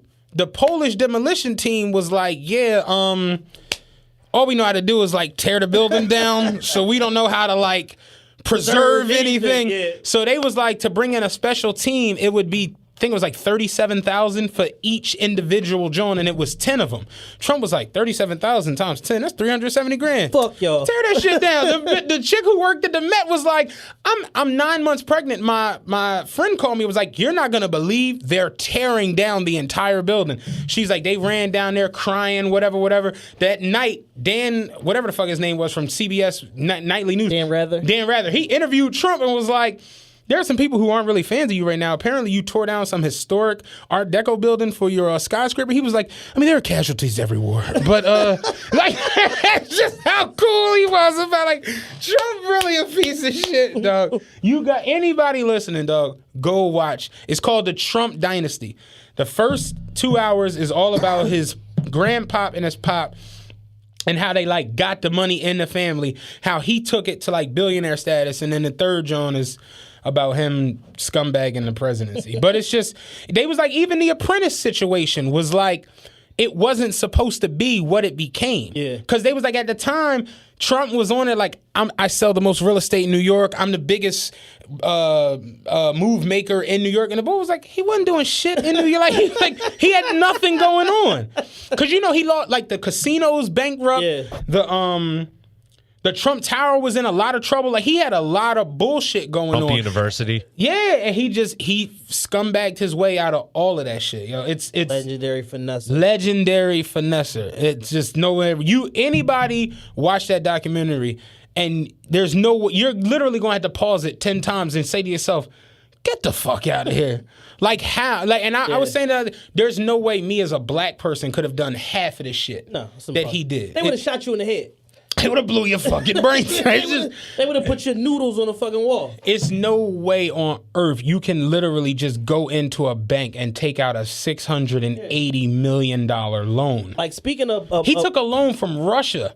He don't give a fuck. That's where he got the 600. It was and they was like, look, we'll give it to you, but it's going to be a 14% interest. He was like, cool. Mind you, it was another bank in Russia that had shut him down because he had burnt them for like a couple million on some house shit. He went to another division of the same bank and got the loan. I'm like, oh, this shit is crazy. It's really, really insane, yo. Like, speaking of, like, successful black people with money, I don't know if you're familiar with who Robert Smith is. Robert Smith is a black billionaire. I know you're a billionaire. He tried to buy the Minnesota Vikings a couple of years ago. He would have been the first black owner in the history of the NFL. They turned him down. His man is worth like $6 billion. They turned him down from buying the team because in like 1986, it was some sketchy fucking deal that he did where it's like he made all this money and there was like a complaint filed against him with like the Better Business Bureau by the people that he did the transaction with. And because of that, even though he had all cash, he didn't need no public funding, none of that shit, he couldn't buy the Minnesota Vikings. So take that compared to somebody like Trump, who's jugging and finessing his way through fucking life since the fucking 70s, and he's the president of the United States. It really, you watch it and you really just get like a sense of like, damn, yo, like that white privilege, it's next level. When you really, really know how to use... That's why... You ever seen Paul Mooney and stand-up was like, when I see homeless white people, I cry. Yeah. It's like, wow, you really wasted your white skin. Like, you are tripping. Like, in the words of BF and Krumah, my eyes are blind to white tears. Yo. That was a classic Twitter line. But yeah, watching it all happen, and the fact that they documented it well, because they have... Every single person who was involved, the people that were fucked around by it, was on there, and they literally give you just it was genius. When shit got fucked up, yo, I'll tell you how crazy this shit was. When the Trump was it the castle? Not the castle. When the Trump Plaza started having trouble, Trump's lawyer, his financial something, and somebody else, they died in a helicopter crash. 2 days later, whatever, they was talking about the plaza was going to go bankrupt or whatever. Trump straight put that shit on them, like, because the boy was running it as like a front man, almost like the Skim from Vegas. Right. He was a front man, but really it was Trump and Trump wife. Trump wife was running the castle. His homie was running the plaza, but it was really Trump. He basically put all that shit on the motherfuckers who died in the helicopter crash. And his other homie was like, yo, you serious, dog? Like, you really, like, for real? Trump like, yeah, they was fucking up. You know what I'm saying? Like, yeah, they was fucking around over here. This motherfucker, tell you how crazy he is with business. If you have a casino, right? Let me ask you this, because you a business guy. You own the Chad Castle, right? It's a casino in Atlantic City, hotel, casino, you got boxing events, all this shit. You're handling a lot of different things with that. It would be a pretty big deal to you, right? Yeah. Right? You would think, regardless of what you got going on in real estate, club, whatever the fuck going on, you would think if you have a casino and a hotel. In an event space. That would be a pretty big deal to you, right? This is how much Trump just did not give a flying fuck ever. His wife is running the Trump Castle. The Trump Castle is actually profiting. The Plaza was losing money, and the Taj Mahal was a dump from the jump. Right. The castle made money because Ivanka ran it. They was like in a weird way, she was better at business than him because she really understood the numbers. And she ran the Trump Castle just immaculately. When this nigga, he had a side bitch who wound up being his second wife. Marla, what was the second wife's name? Forgot her name. It's something with an M. She lived in Atlantic City. This motherfucker straight moved his wife from running the Trump Castle to running the Plaza Hotel in New York, just so that she wouldn't intersect with his side bitch in AC. And the Trump Castle wound up folding. It's just like, he didn't give a fuck. Marla, yeah, that was her name. It's wild watching it. Like, you really see it. He's not a good businessman. Because that was the way a lot of America looked at him. He's going to run the country like a business. Going into the presidency was like, yeah, I don't really like him or believe in his politics, but he's such a good businessman that it would make sense to have him. And then you watch this and you realize he's stunk. He's like one of the worst. He's like top 5 worst businessmen of all time. He real live was awful at business. What he was good at was branding himself and using that. It's like Plies on Instagram with the ain't no criminal bill. Hey, I want some of that pussy. That shit. Yeah. But then you realize Plies ain't drop a track in 5 years. But he hot. Yeah. You know what I mean? And that's really where like the rap arena has gone now. Like, and that's why I tell you I really respect Meek for like coming back the way he did. Because he didn't do it with dumbass shit on Instagram or going on a reality show. Dope music and put himself in the right places with the right people. What you see Stevie J do or Joe Buttons do, that's essentially what Trump did with America. Literally made himself seem way more lit than what he is. And then you realize like Jocelyn and Stevie J, and it's like Stevie J, they promoted as like he's this legendary great producer, and he's got this Puerto Rican princess who's gonna be it, and you watch it and get intrigued with it and you fall in love with it to the point where Stevie and Jocelyn had a separate show. He had his own show. She had her. They got 1 million shows, and you realize they don't got a song. And you're like, I've been watching this bullshit for 9 years. Or any money. And that's what Trump did. Trump really played the shit out of every single body, yo. It's insane. I'm telling you, he's a moron.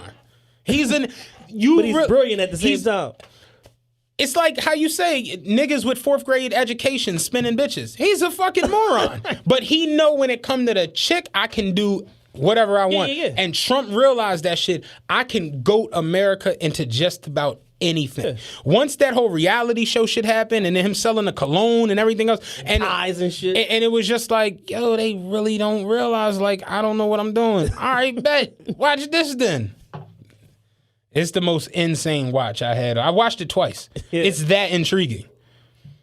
His pop was they weren't. His pop was actually a good businessman. Scumbag nonetheless, but a fucked up person, but a good businessman. His pop got a contract to do the joint and was overcharging the city when he built the Trump Village. They said he overcharged the city like $6.5 million. It's insane. It's just all finessing. That's it. Yeah. 6 hours of just finessing. And it pisses you off a little bit because you get to the end and you just like, damn, if I was white and really had that level of just snobbish arrogance, I could be a billionaire. It's audacity. It's audacity, It's like, you fuck y'all gonna do to me. And it's wild because I look at just how enraged people got with R. Kelly over these last couple weeks, how enraged people found themselves again with the Michael Jackson situation. And I'm just like, I get it. I really do. Anybody who molests children, anybody who abuses women, I don't fuck with any of that shit. Yeah. Elvis was just as bad, if not worse There's than a Mike. picture circulating on the internet right now with Elvis with like 6 12-year-olds. Dog, Jerry Lewis was hitting his cousin, his little cousin. Woody Allen straight married his adopted daughter. That he had since she was 8 years old, and he groomed her to be his wife and then married her as soon as she got legal age. Paul Mooney, in one of his old stand-ups, he was like, y'all worry about Michael Jackson. He's like, Woody Allen, a known freak. These motherfuckers ain't check his pants pockets. He's like, they all in Mike's house. He said the cops ran in Mike's house and his mama house. They have no respect. They didn't check Woody Allen's pants pockets. He was like, this motherfucker married the girl he adopted when she was 8. He married her. He's like, most people grow vegetables. He was growing pussy. And the crowd was, he's like, don't owe me. I ain't do none of that. But it's the truth. It's like, it's a lot of people out here that I ain't gonna say they get passes, but I look at that privilege to where it's just like, you don't think they bad or no good because of it, I think. Yeah. And it's like it's that inconsistent. You have to say that. Yeah, it's nuts. It's really like just we pick and choose who we want to hang out to dry. Oh, for sure. Because a lot of people got a lot of bullshit with them, but it's just like we ain't on that. Yeah. And it's nutty to me. Is Kel's a dickhead? Yes. For all of this shit, all of these allegations, something has to be true. And I was saying the other day at the barbershop, at this point, he get out of this shit, they just gotta leave a man alone. The chicks that's living at his crib is grown. And they wanna be there. Yep. Apparently, because he don't know how to hog tie nobody. So, you know what I'm saying? He don't know how to hog tie nobody.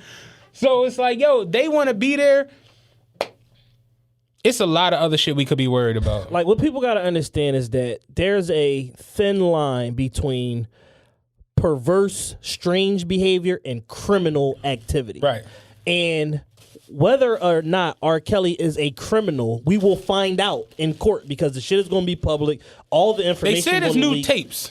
But they saying it's new tapes, but it's really old tapes. Well, not new, not like 50-year-old R. Kelly tapes. But Right. They said it's old tapes, but they're new, like, to the public. To the public or whatever like that. So it's like the whole thing is we're going to find out, number one, if he passed the statute of limitations, if the shit is too old to even prosecute. Right. We're going to find out. And then number two, we're going to find out if he's a criminal or not. And we're going to see if these women that are all allegedly a part of these new allegations, if they going to go through with testifying against them. Did you see one of the that? girls that was on the Surviving R. Kelly Jones? She was on the Shade Room the other day and was like, I feel sorry for him. He shouldn't go to jail. We need to get off his case. I'm just like, y'all don't know what the hell y'all want to do and say. One of the girls is doing a series of interviews with Vlad right now. Oh, yeah, Vlad is crazy. Who? Which one? What is her name? Fucking light-skinned girl or whatever like that. She was one of the newer ones. She said that she got with him when she was 17. And he's the one that wanted to be a singer. Yeah, he like, well, they all wanted to be singers. He like singers. 17, legal in the state of Illinois. She like, yeah, he like, so technically he wasn't breaking the law. She's like, yeah, but I just think it's like disgusting for a 30-something year. Since you didn't think that at the time. No. So it's like certain ones that's like, come on, bitch. Like, you can't have it both ways is really what it comes down to. It's like, you pursued this man. You went after him. Why are you 17 years old trying to be in a music video? I don't like the victim shame or victim blame. I don't or any either. Of that. But it's like, it's one thing if somebody pursues you and you not with it. You were with it. You left your fucking home state of working in fucking South Florida at the South Lake Mall and you told R. Kelly, I can come to Illinois whenever. And flew your ass up there to go with him, and he basically said, how much money you make every week? $300. All right, cool. Here go 600. You staying here with me? Okay, no problem. You didn't think that, like, what did you think you were getting yourself into at that point? Yeah. So it's like, yes, was she a victim? Yes. Is she a dickhead also? Yes. There's a lot of dickheads in this fucking equation, and R. Kelly's not the only one. Listen, I said it the other... And I'm not an R. Kelly supporter at all, but I'm a realist, and I'm on the side of the truth and what's real. I think it's Jocelyn and them dad and mom. They was like, they took her to the R. Kelly concert and he pulled her on stage. Yeah. And the dad was like, she wanted to sing and R. Kelly was willing to work with her, whatever. And he was like, yeah, I heard the allegations, but I'm like, yeah, they ain't gonna be my daughter. And it's just like, nigga, what? How do you sound? It's like you can't put a price on your daughter's safety or your wife's safety or anybody. If you can't put a price on your peace of mind. Like, what the fuck are you thinking? If you're a protector, like what you're supposed to be, you can't. Like I can't. I have an obligation to protect my lady. I have an obligation to protect my little sisters. I can't put them in harm's way and be like, ain't nothing gonna happen to them. You know what I mean? That doesn't make any fucking sense. So you have an obligation to protect your daughter. Yes. You can't take her to the Kells concert. He tried to pull her on stage. That has to end immediately. Yeah. Y'all ain't even really supposed to be there. But, okay. He pulls her on the stage and then takes her backstage and then wants her to go fly out somewhere with him. And you like, yeah, we can see how this work. No. Nigga, what? The girl name is Lisa Van Allen. Yeah, that was her name. Yeah. Her. So it's just like, it's a bad situation, man. It's like, even going back to the very, very beginning of the R. Kelly shit with the Aaliyah shit. Her uncle, Barry Hankerson, basically delivered her to R. Kelly. Barry Hankerson, for those of you that don't know him, is a fucking gangster. Barry Hankerson is a G, an old G at that. Barry Hankerson still owns Timbaland's publishing to this day. You know how long Timbaland been in the fucking music industry?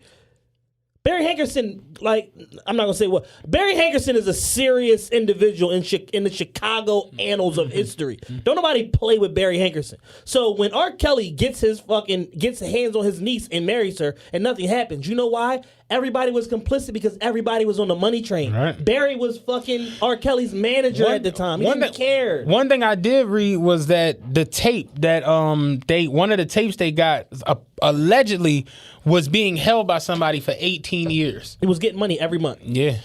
And it's just like, if I have a video of you doing some completely foul shit and you're giving me money to hold on to it and not say nothing, it's like, I'm complicit in the bullshit, right? My thing, what I don't understand is there are no accomplices to none of this. There's nobody else. It's just Robert alone. He just acted alone. Nobody didn't deliver. The whole Michael Jackson shit. It's like you can't just go. The one thing I did, people in that documentary, the Leaving Neverland joint, was Mike asked the kid stayed at Mike's house for 2 weeks. And then he went home. And Mike wanted the kid allegedly to stay there for a year. And the mom was like, I don't think that'll be a good idea. He needs to be home with us. And I'm just like, you don't think? This nigga's 7. You don't think? Like if I had a 7-year-old son, he can't just go kick it with Drake for a year. That's just nuts. He can't go next door for a year. Yeah, that's just insane. That doesn't make and that's what I mean. It's like, it's not just like Mike. And do I think Mike is completely innocent in all of this shit? Probably not, because there's just no reason for you at however old you was to be hanging and sleeping with kids. It's just you don't need to do it. Yeah. Whether or not you were actually physically touching them and fucking them and doing all this weird shit, the shit that they was explaining on I almost had to turn it off. I'm just like, this is fucking nuts. As far as the Mike shit, I just think Mike's a crazy, weird freak. He got diagnosed psychological issues. He has image issues. He has fucking trauma from his childhood and PTSD. And his fucking his father beat the dog shit out of him for his whole fucking life. He fucking destroyed his fucking face and the rest of his body and all that shit, how he looked. Never lived like a child. Exactly. Period. So it's like certain aspects of that, it's like you almost gotta give Mike the benefit of the doubt to where it's like, yo, you weird as fuck. It's strange as hell to be sleeping in bed with kids, but do I think that you are a monster enough to be eating some fucking, excuse my language, some kid's fucking ass and fondling his balls? I don't believe that. Yeah. I do not believe, I don't think that he was that type of monster to fucking go through with what they're saying he did to them. I personally have a hard time believing it. Yeah. Especially when you went on a record multiple times saying, hell no, absolutely not. I would know better. Da, da, da. Even back to when Wade Robson was a kid. Yeah. He was like, I was 7 years old. I would have remembered that. He was very he wasn't being fed information. Yeah. He was volunteering it. So it's like for you to have this whole change of tune now, 20-something years later, when the man's dead, ain't no way to defend himself. It's just like, it looked crazy. And y'all the only two saying this shit. And you went and recruited the other motherfucker. Like, hey, don't you remember when Mike touched you? Like, what are you talking about? No, like, remember he was touching us and shit? Like, we was young. You might not remember. Like, hold on, wait a minute. Did he? Like, so you trying to prod people into bringing them into the bullshit. Like, it's crazy. It's insane. And I like... the documentary, you're not gonna enjoy it if you ever watch it. I'm not watching that shit. I'm telling you, I watched 25 minutes of it. I'm just like, yeah, this ain't. It was boring. It was slow. I read a fucking thread on Twitter the other day. Some random Twitter user. He said it took me 15. He had evidence, and they said it took me 15 minutes to piece this thread together. I seen that breaking down the whole way how Wade Robinson's a piece of shit and a liar and a fucking scumbag, and why would anybody even talk to him, let alone listen? And that's the part that kind of irritated me. It's like Oprah, like you not fucking Sally Jesse Raphael. You not Mother Love. You know, you not none of these. You are American royalty. You like Oprah. You're not even black. You Oprah. Like Oprah. Yeah, you Oprah. That's why when they was like, yeah, the after show is hosted by Oprah, I was like Winfrey? It's a new Oprah? I was like, Winfrey? Like, what Oprah? Because I'm like, why would Oprah even be involved in this goofy ass shit? And that's why I'm like, it's got to be some weird... It's some weird vendetta from however many years ago, some behind the scenes shit that we not aware of. Fucking Oprah. You know what I'm saying? And now, you know, we gonna get this shit off. Like... And I just did not understand at all why, like, even the Gayle shit. Like, I don't, like, y'all too far in for this. This is like some Charlemagne ass Ananda Lewis type shit. Like, y'all not supposed to be doing. Ananda Lewis. Y'all not supposed Summit. Yeah, like, y'all not supposed to be doing this goofy shit. You know what I mean? Like, Gail's supposed to be interviewing Meghan Markle or something. Like, you're not supposed to be having the aura just in there bugging the fuck out. You know, it just... I didn't understand why they were doing it. It just, both of them, that and the Oprah shit, was just for what? Like, what do y'all get out of these? Just to be hot for the week? At this point, nobody should want to talk to R. Kelly. No, like, for what? That's what I said. Like, I don't understand the point of interviewing him. You got 10 new charges on you. I'll talk to you when and if you get through this shit. I don't need to talk to you right now, though. What, you gonna try this shit in the court of public opinion? Like, and that's the point. That goes back to what I was saying earlier. I don't think old niggas realize you can't really sway public opinion anymore. Especially when you don't know how to manipulate the media. Right. You don't even know how to use the shit for good. Like, I feel like he can get some sympathy shit out of it because at the end of the day, there are people who love him. Yeah. Like, he did it with the last time with this shit. Like, you figure the one girl who shaved her head, Jaraka Tima, whatever. I know you talking about, yeah. He met her at the trial. You know what I'm saying? He was at the trial and physically met her. So that's wild. That's nuts when you really think about that shit. She hanging out at the trial like, hey, R. Kelly, I'm your biggest fan. And that goes back to what I was saying. Like, you're on trial for having underage sex with a 14-year-old and peeing on her on tape. Why the fuck is there a 14, 15-year-old hanging out at the courthouse? Why is nobody not regulating that? Why is right? And the R. Kelly's lawyers was like, yo, he out there talking to fans and shit, like at the court. We just like, yo, bruh. State of Illinois a joke. State of Illinois, like, you come into state court with some time on your head, like some serious shit, and you out talking about how the recording process was Step in the Name of Love and shit. Like, nuts. Nigga, get your ass in here. What are you talking about? Yeah. Why do you even have time to connect with a fan? Insane, yo. It's one of the craziest stories in American history. It's sad because it's like, goddamn, like, all the greats, every one of them. Yeah, James Brown beat the shit out of every woman he ever gave a fuck about. Michael Jackson got the child molestation shit hanging on his head, even in death. Yeah. R. Kelly want to fuck baby bitches. Whitney, you saw, like, it just, everyone, and that's why I'm like, damn, like, Jay, like, the only one that kind of, like, skated through. Got through all the, you know what I'm saying? Through all the scandals. Jay Teflon though. Jay a different type of animal. No matter what he go through, he come out smelling like roses on the other end of it. Diddy too. I give Diddy that. Diddy got through a bunch of. You know what? Let's talk about Diddy for a second. It astonishes me and amazes me, knowing what I know now in 2019 about the whole Biggie and Tupac and big bad boy Death Row shit, and knowing like how villainized and like how much like negative press Suge gets. Not saying that it's not deserved, but when you hear about how many bodies that Bad Boy dropped going the other way, and how Puffy has none of that shit attached to his name. It's like the craziest shit of all time. Like Wolf was out here just smoking niggas for sport. It's the Trump dynasty situation. If you can make it look good enough, it's good enough. Suge fucked up. I'll tell you where Suge drawed. That night of the Source Awards, Suge essentially wrote the death certificate for Death Row. He signed that motherfucker that night. For sure. When Suge stood up and said, anybody want to be on a record label, don't have to worry about the producer being all in the videos, all on the record, dancing, come to Death Row. Because you know what Puff did? They were in New York. Snoop even said it. We should have got killed that night. Puff got on the mic and said, I'm the producer that was spoke on earlier. You know, I'm here to create positivity and love and music for everybody. You know what I'm saying? He took the high road. Yeah. So in the court of public opinion, when all this shit go left, Puff was the nigga that took the high road. Suge was the nigga that started it. Yep. That's just what it is. And the thing about it is, Puffy's a gangster. Stone Stone Cold. Cold gangster. Somebody told a close friend of my man Esco that like affiliated BMF and all that shit. He's like, oh, Puffy's Stone Cold gangster. He was like, he's a sissy, but he's a Stone Cold gangster. It's like, he kill your mother. He don't give a fuck. Like, he's Stone Cold gangster. He don't care. Had to be. I mean, you don't have Wolf in pocket and just like be fucking Lord Farquaad off Shecker. You know what I'm saying? Like, it's just not realistic. Like, motherfuckers can say what they want about Alpo. That nigga had Wayne Perry right here. Yeah.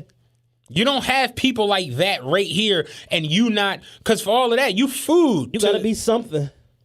It's just what it is. Gotta be something. And it's like, yeah, Puff was into it. Like, you had the Southside Crips almost at disposal. Yeah.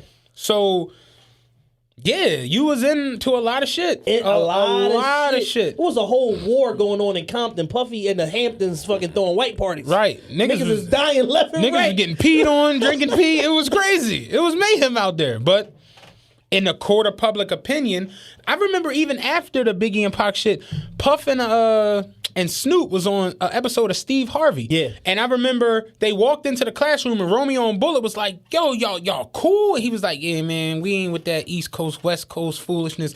We love... That was... Puff took that shit from... Yeah. Puff probably in the background was like, I should kill this nigga right now.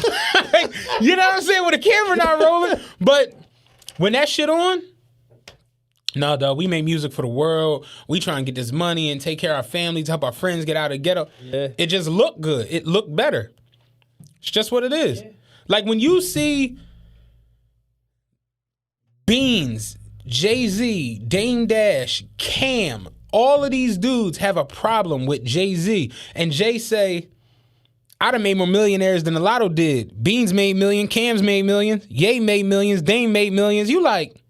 Yeah, fuck they talking about. Them niggas hating. Yeah, it's. Meanwhile, Jay ain't gave a fuck about nobody for 22 years running. It's a valid thing. It's like, yo, like if you can, I think that's what Kells was trying to do, and that's why I said older niggas don't really understand it. Yeah. Like when Birdman if you watch that shit, Birdman wasn't playing. No, he was dead serious. The manner in which he stepped in and did this, we'll get to this straight from the top. All three of y'all.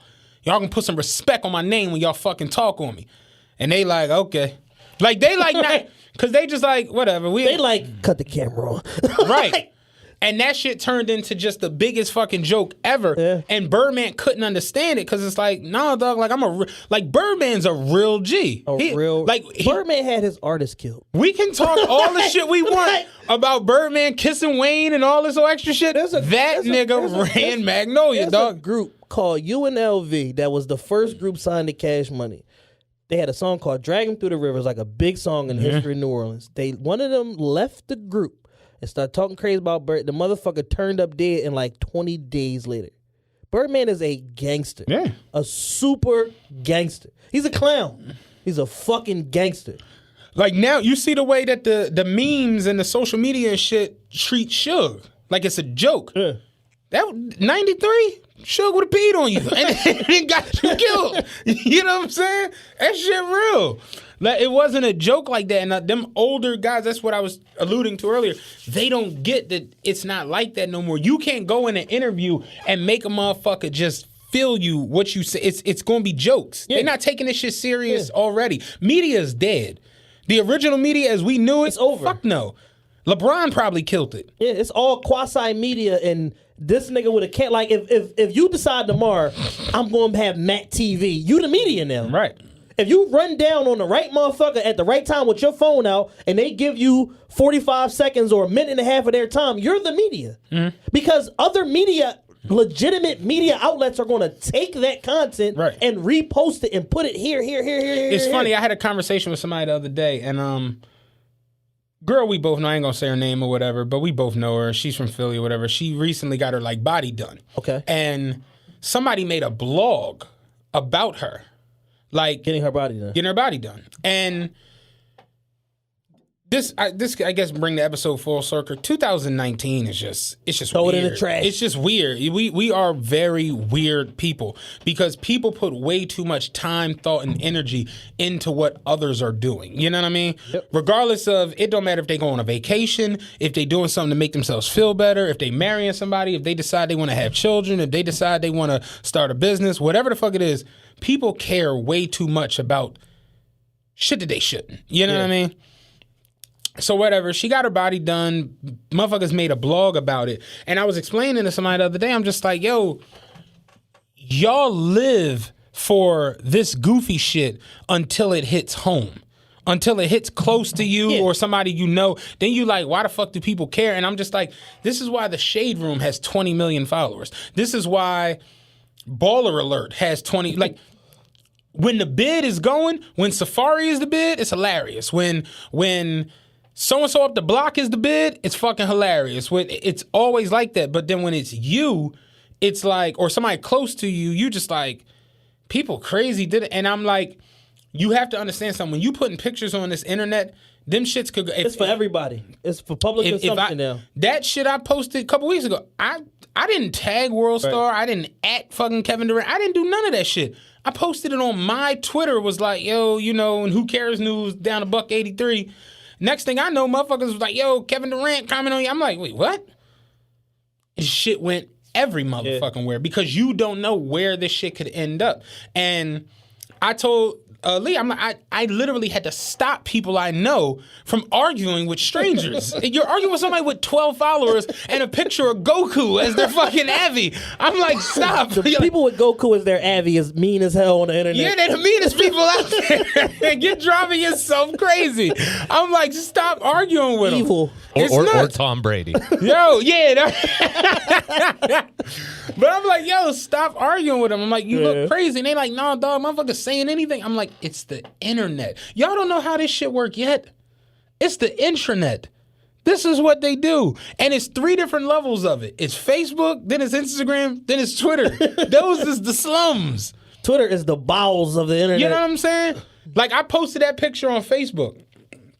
The comments is, great job. Positivity. Keep inspiring us. Yo, this is great news. My brother, I'm so proud of you. Love is love. I posted on Instagram. Yo, that's what's up, boy. But don't think you fucking fly now and da-da-da-da-da. I posted that shit on Twitter. Man, get the fuck out of here. You want to be a bad bitch so bad. Funniest shit on earth. I posted the picture on Facebook. Mitch comments on it, right? His comment on Facebook, this what's up, cuz I like this. Keep going. I posted on Twitter. Mitch comments on the same picture. Matt losing his fucking mind now. He think he a bad bitch. It's the same person. It's the same person on 2 different apps. And I'm telling him, like, this is social media. This is how it works. Yeah. But it's like when you put these pictures out here, they go everywhere. And people are, I will say people are retarded. People do take, absolutely. They do care way too much. And that's why I from the jump, I told, like, I don't want you to think no crazy shit when you see me. I'm not sick. Nothing went wrong. I'm not sick. Cause motherfucker earlier was like, this might keep cutting out. I can hear you. Can you hear me? Yeah. Oh, all right. I can't hear me. So it's the fucking headphones. It's the headphones, probably. I'm gonna just ditch the headphones for the rest of the Yeah, show. but I can definitely hear you. But motherfucker saw me earlier, was like, yo, I didn't even realize that was you when I was pulling up. You all right? And I'm like, I'm fine, nigga. Because that's how people's in brain. the words of the illustrious Cameron, he said, "Niggas thought a bitch had got me, had an ulcer. Yeah. Don't be a dickhead, Poppy." Yeah, real talk. Like, who said that? I can't remember who said the line. It'll come to me eventually, but it was something along those lines. But yeah, I said it from the rip. Listen, I'm having a surgery. I'm about to change my entire life, and it's gonna be it. And I feel it now. Like I walk in a room, and like people will literally, you do it. Motherfuckers dead ass be just like looking at me because it doesn't look like what it looked like a year and a half ago. You know what I mean? So it's like, yeah, I get it, but people really do put way too much time into negative ass energy. They made a blog about that girl, and it was just like, what y'all doing, yo? Like, for what? The shit that people put their energy into is so fucking strange, and there's just so much negativity on social media, and anonymous negativity at that. Like, y'all not even gonna stamp it and put your fucking name on it. Right. Like, you want the benefit of being able to get your shit off and have a one-way transaction. You wound up going through a bullshit ass situation like that. Oh, yeah. And I was saying this shit the other day. I'm like, people always think these Joneses. I remember we came back from Miami. Motherfuckers from fake pages was atting me. Oh, y'all think y'all this, that, and I'm just like, what? I'm like, bitch, I'm working overtime today. What the fuck is you talking about? But it's the way the world works. Like, motherfuckers just put their energy into negative, stupid ass shit. And this is what we get. Like, I ain't got time for it. It's like you said yesterday in the group chat, me, you, and Rod, just talking about, like, our idols and shit like that. And you just like, yo, my focus is shifted. Like, I got other shit that I'm, like, worried about. Like, I'm legit, like, trying to get rich. Like, I tell everybody in my life knows what my number is. My number is 300K. Once I got 300K in cash, y'all are never going to see me again. Yeah, I'm off social media. Like, I'm going to be, like, in Uzbekistan somewhere doing whatever. Like, y'all never going to see me again. Shout out C-Tez. I saw him yesterday, and we was chatting. I ain't seen him in like a good minute, like way before the surgery and shit. Like, but we just was talking about like, and I was just telling him like, one thing I've done in these last couple of years is really, really grow up. My view of the world has changed a lot. The things that intrigued me, the things that made me laugh, the things that I wanted have all changed and have all shifted. So yesterday, I saw people posting out of their ass about Biggie dying, and the greatest rapper ever died on March 9th, and they were posting Biggie lyrics and their Biggie t-shirts and pictures of the mural and all of this, that, and the third. And I just, to myself, I'm like, I don't have that same feeling towards it anymore. And I said it to y'all, I'm just like, is that wrong? And Rob was just like, nah, because I don't have it either. And I'm just like, yeah, like, I'm trying to get a Hellcat. So Biggie's the best rapper ever. And that's my favorite rapper ever. He's the best ever, but I'm just not enamored like with him or Pac or like as time with it. They've been going 22 years. And I'm just like, rest in peace and your music will live forever. But I'm not about to make a post that's not going to help my life in any way, shape, or form. Like, no, I just think that, I just look at people on the whole. I just think people, are just married to nostalgia. That's what anything. And it's just tied to, people remembering like what girl they was dating at the time or what school they was going to, and I had the Jabot jeans, and you know what I'm saying? It's just like certain iconic figures take people back to a certain point in life to where it's just like they remember all this cool shit that they was doing, and or how Sky is the Limit helped them through a rough situation or whatever like that, or where they were when he died and shit like that. So I just think it's like more nostalgia versus like people still actually care. I just think motherfuckers just are remembering like it transforms them to a certain time in their life, and that's the connection that people hold on to. Hey, real quick, before we get out of here, can we talk about Future? Absolutely.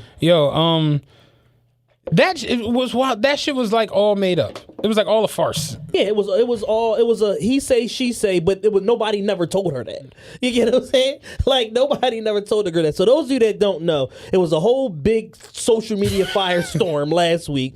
Future had his album release party at Story in Miami.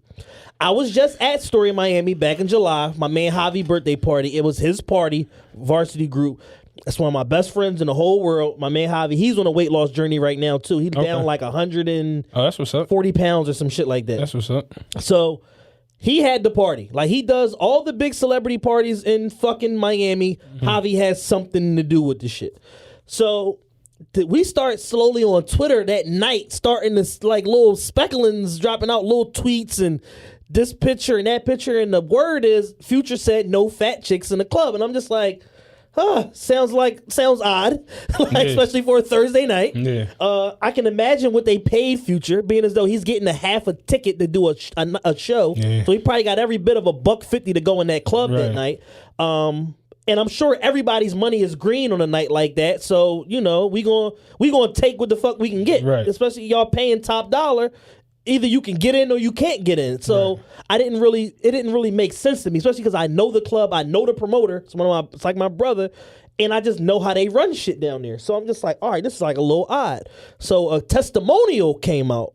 A bigger girl or whatever, good looking big girl or whatever though, put a video on her Instagram story basically saying, yeah, I was on my way to the story, but I ain't going now because I just got word that they said Future said no fat chicks in the club tonight, and I'm a fatty, but I'm a baddie, and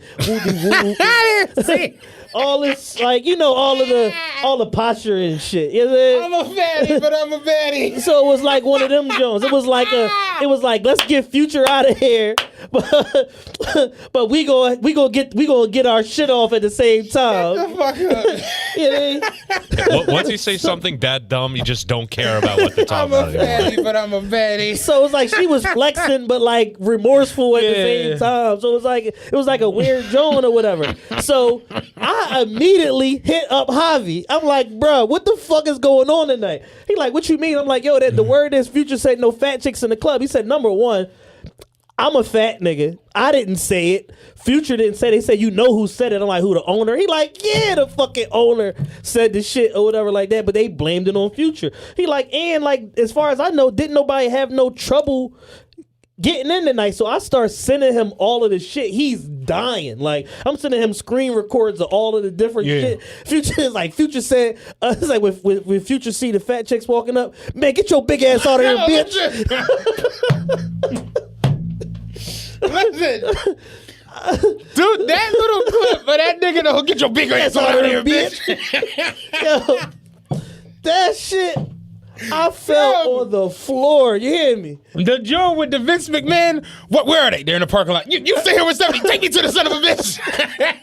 Yo, I fell the fuck out off of those. Twitter was on and it was funny because you know I'm a fan of the bigger girls. Yeah. So a lot of my followers is like bigger girls. So they always hit me because I posted shit on Instagram because it was hilarious. They all hit me like, what happened? I'm like, apparently Future said no big chicks in the club. And they like, what? I'm like, but I don't believe it. I don't think that shit is true. And it's wild I guess this goes back to what we were saying earlier. Certain narratives will play for certain people because for sure. Had that been LeBron in the club, it'd have been no way on earth that LeBron said that. You know what I mean? But if it's Future, who at the moment every woman like kind of low key hates, you know what I mean? It's like them and Tristan Thompson. What are you pulling up?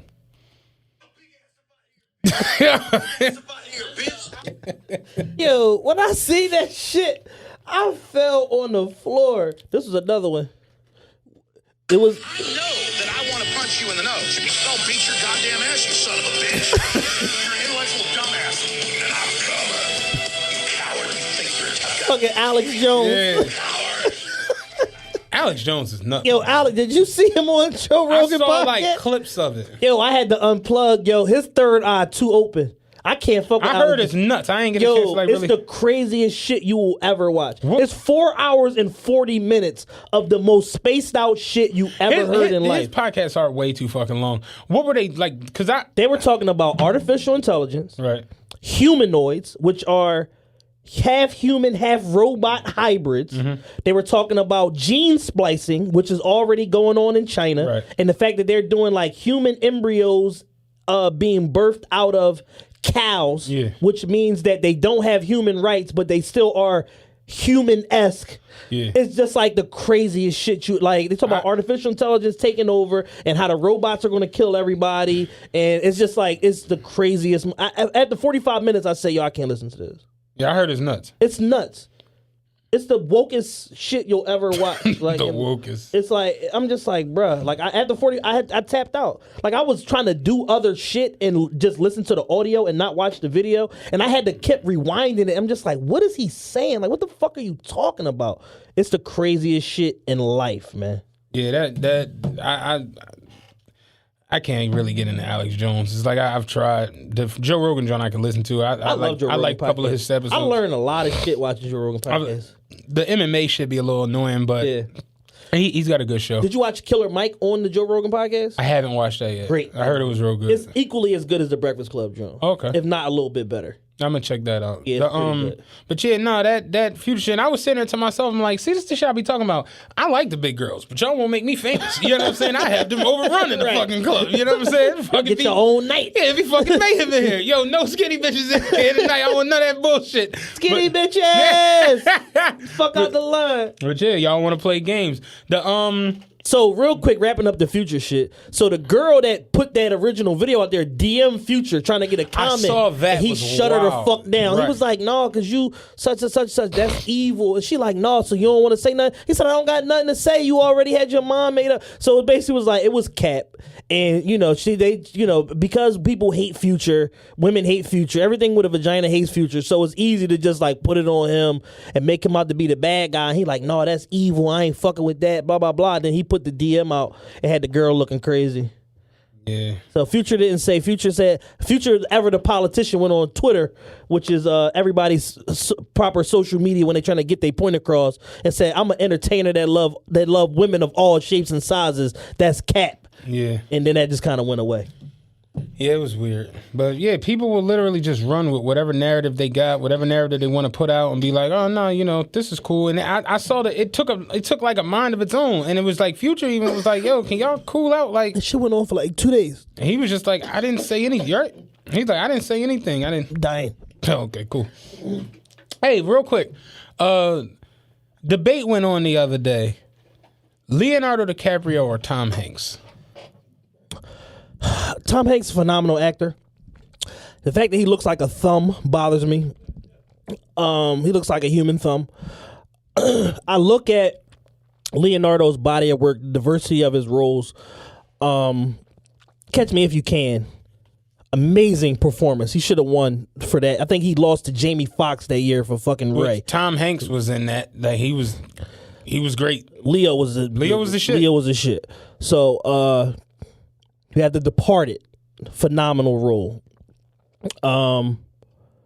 You have Titanic, which is a Wolf of Wall Street. blockbuster, one of the biggest movies of all time. So it's like he checked. There's very few actors that check all boxes where they have the dope artistic shit, they have the blockbusters.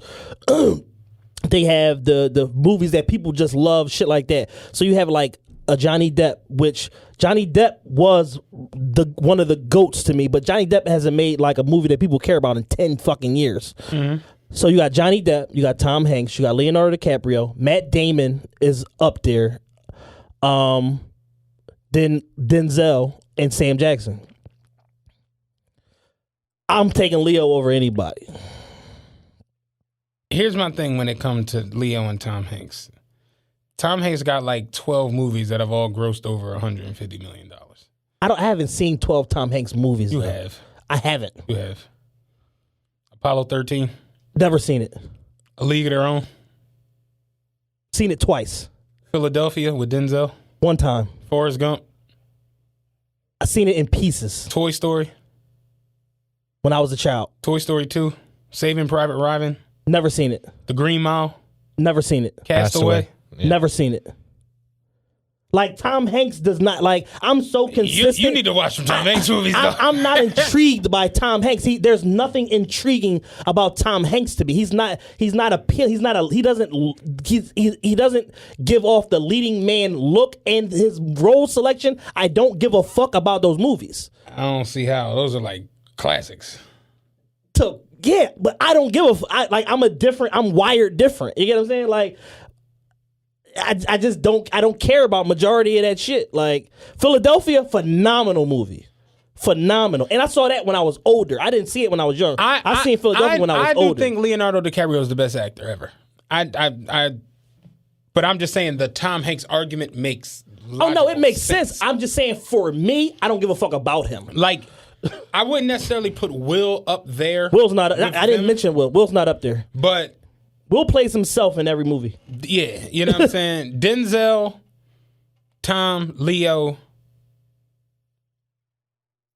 Like even even De Niro and Pacino went off a cliff fucking 15 years ago. Because they got old. They stayed in the game too long. Yeah. Sometimes you got to sit yourself down before the game sits you down. Like they stayed in the game too long and start making Cheetah Vision movies with 50. Yeah. Like it's like, bruh, sit it down. You know what I'm saying?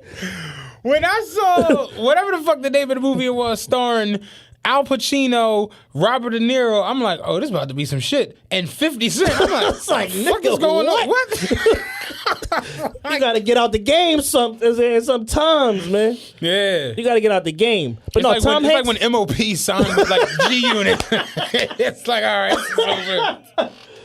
Right. Tom Hanks, phenomenal. Don't get me wrong, phenomenal actor. I'm just personally not vested in Tom Hanks. Like, I like Big. I love Philadelphia.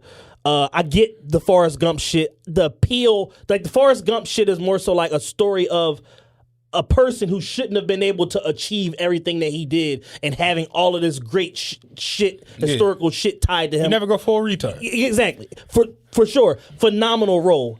I don't give a fuck about Forrest Gump. You know what I mean? Like, but Catch Me If You Can, The Departed.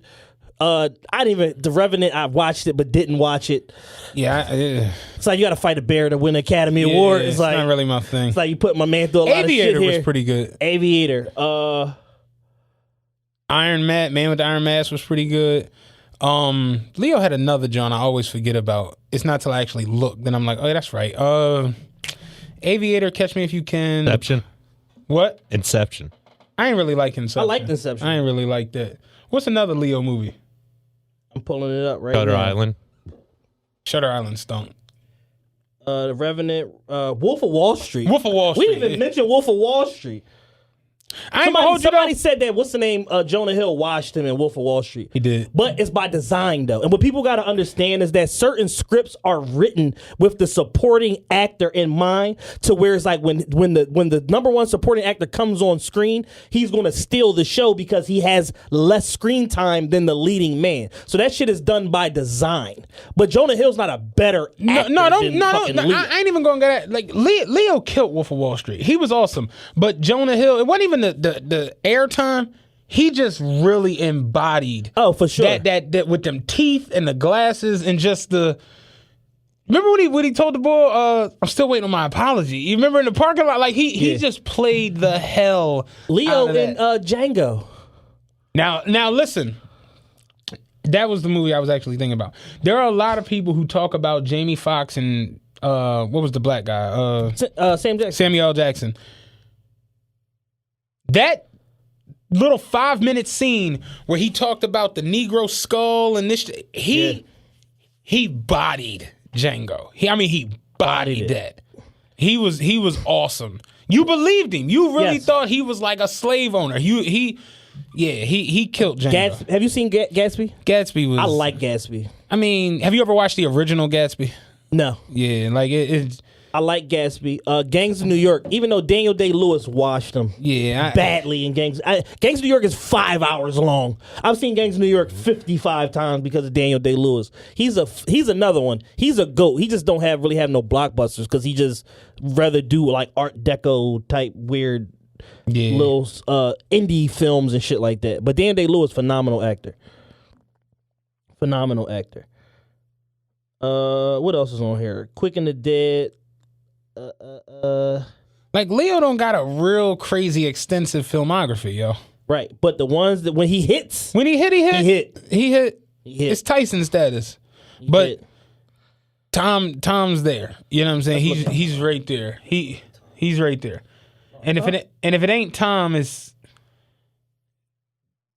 Denzel just got 3 that's just like you really can't fake on X. Like that was some of the best acting we might have ever seen. Yeah, And it's sad that he didn't win the Oscar for that. it is. Because they gave it to Pacino that year for Son of a Woman. Hoorah.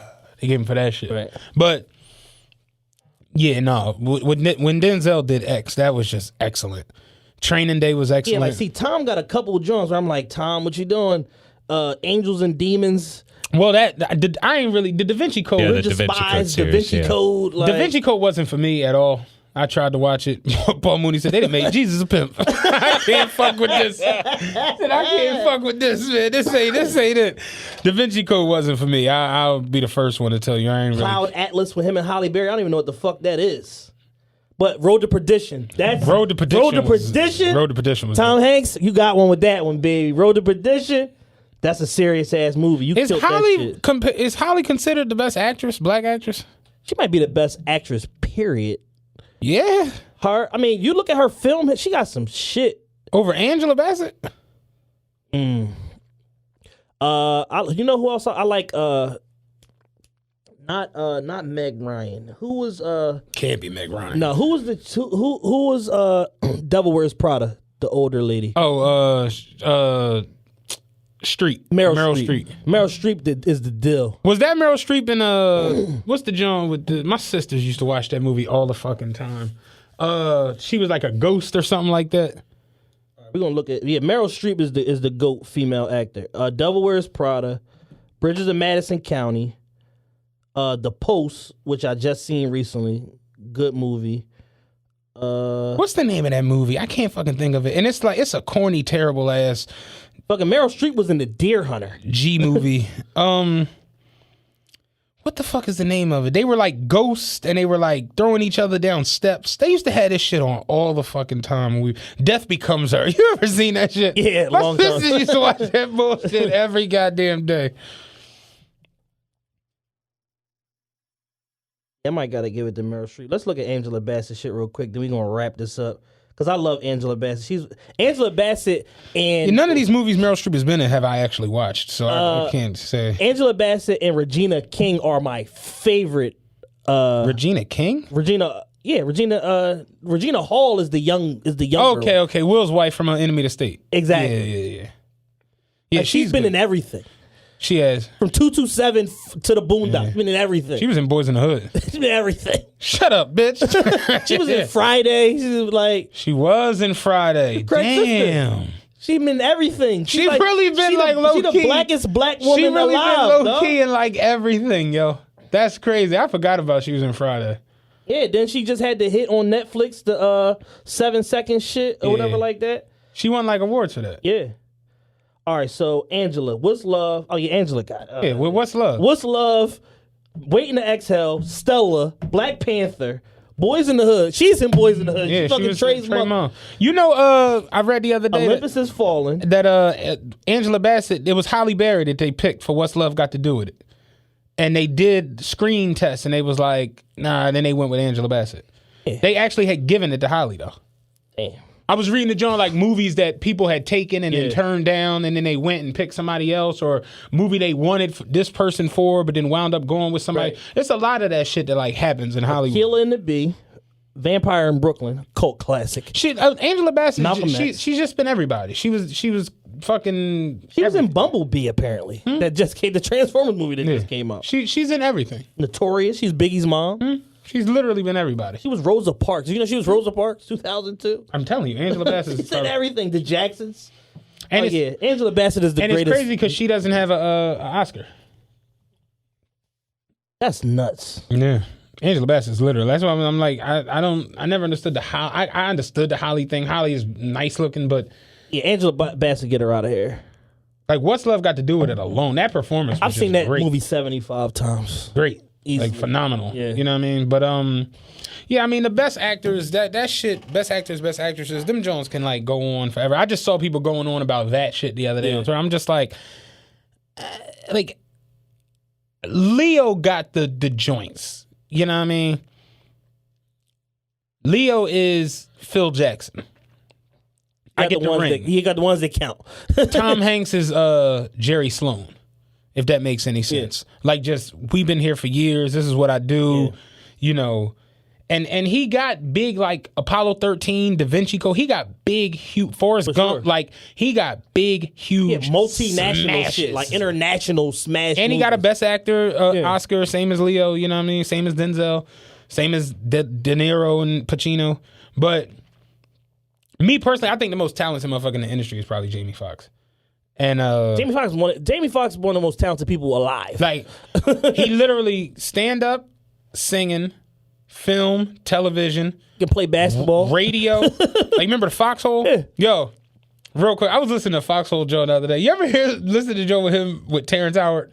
Yes. Where he was making fun of Terrence He Howard? burned Terrence Howard to death. So, you know, him and Terrence Howard had the beef, whatever. Where Terrence Howard was like, Jamie Foxx can't really sing. I don't He's understand like, my people. I heard Jamie's album And he started talking. It wasn't really good. Said he talks like he's got Parkinson's. Did you hear what he said when they ran into each other in the W Hotel in Atlanta? Yeah. Jamie Foxx said, I come in the hotel, he's standing at the counter with the Asian chick, the publicist. So he was like, he turns around, we right next to each other. He turns around and sees me and says, what's going on? So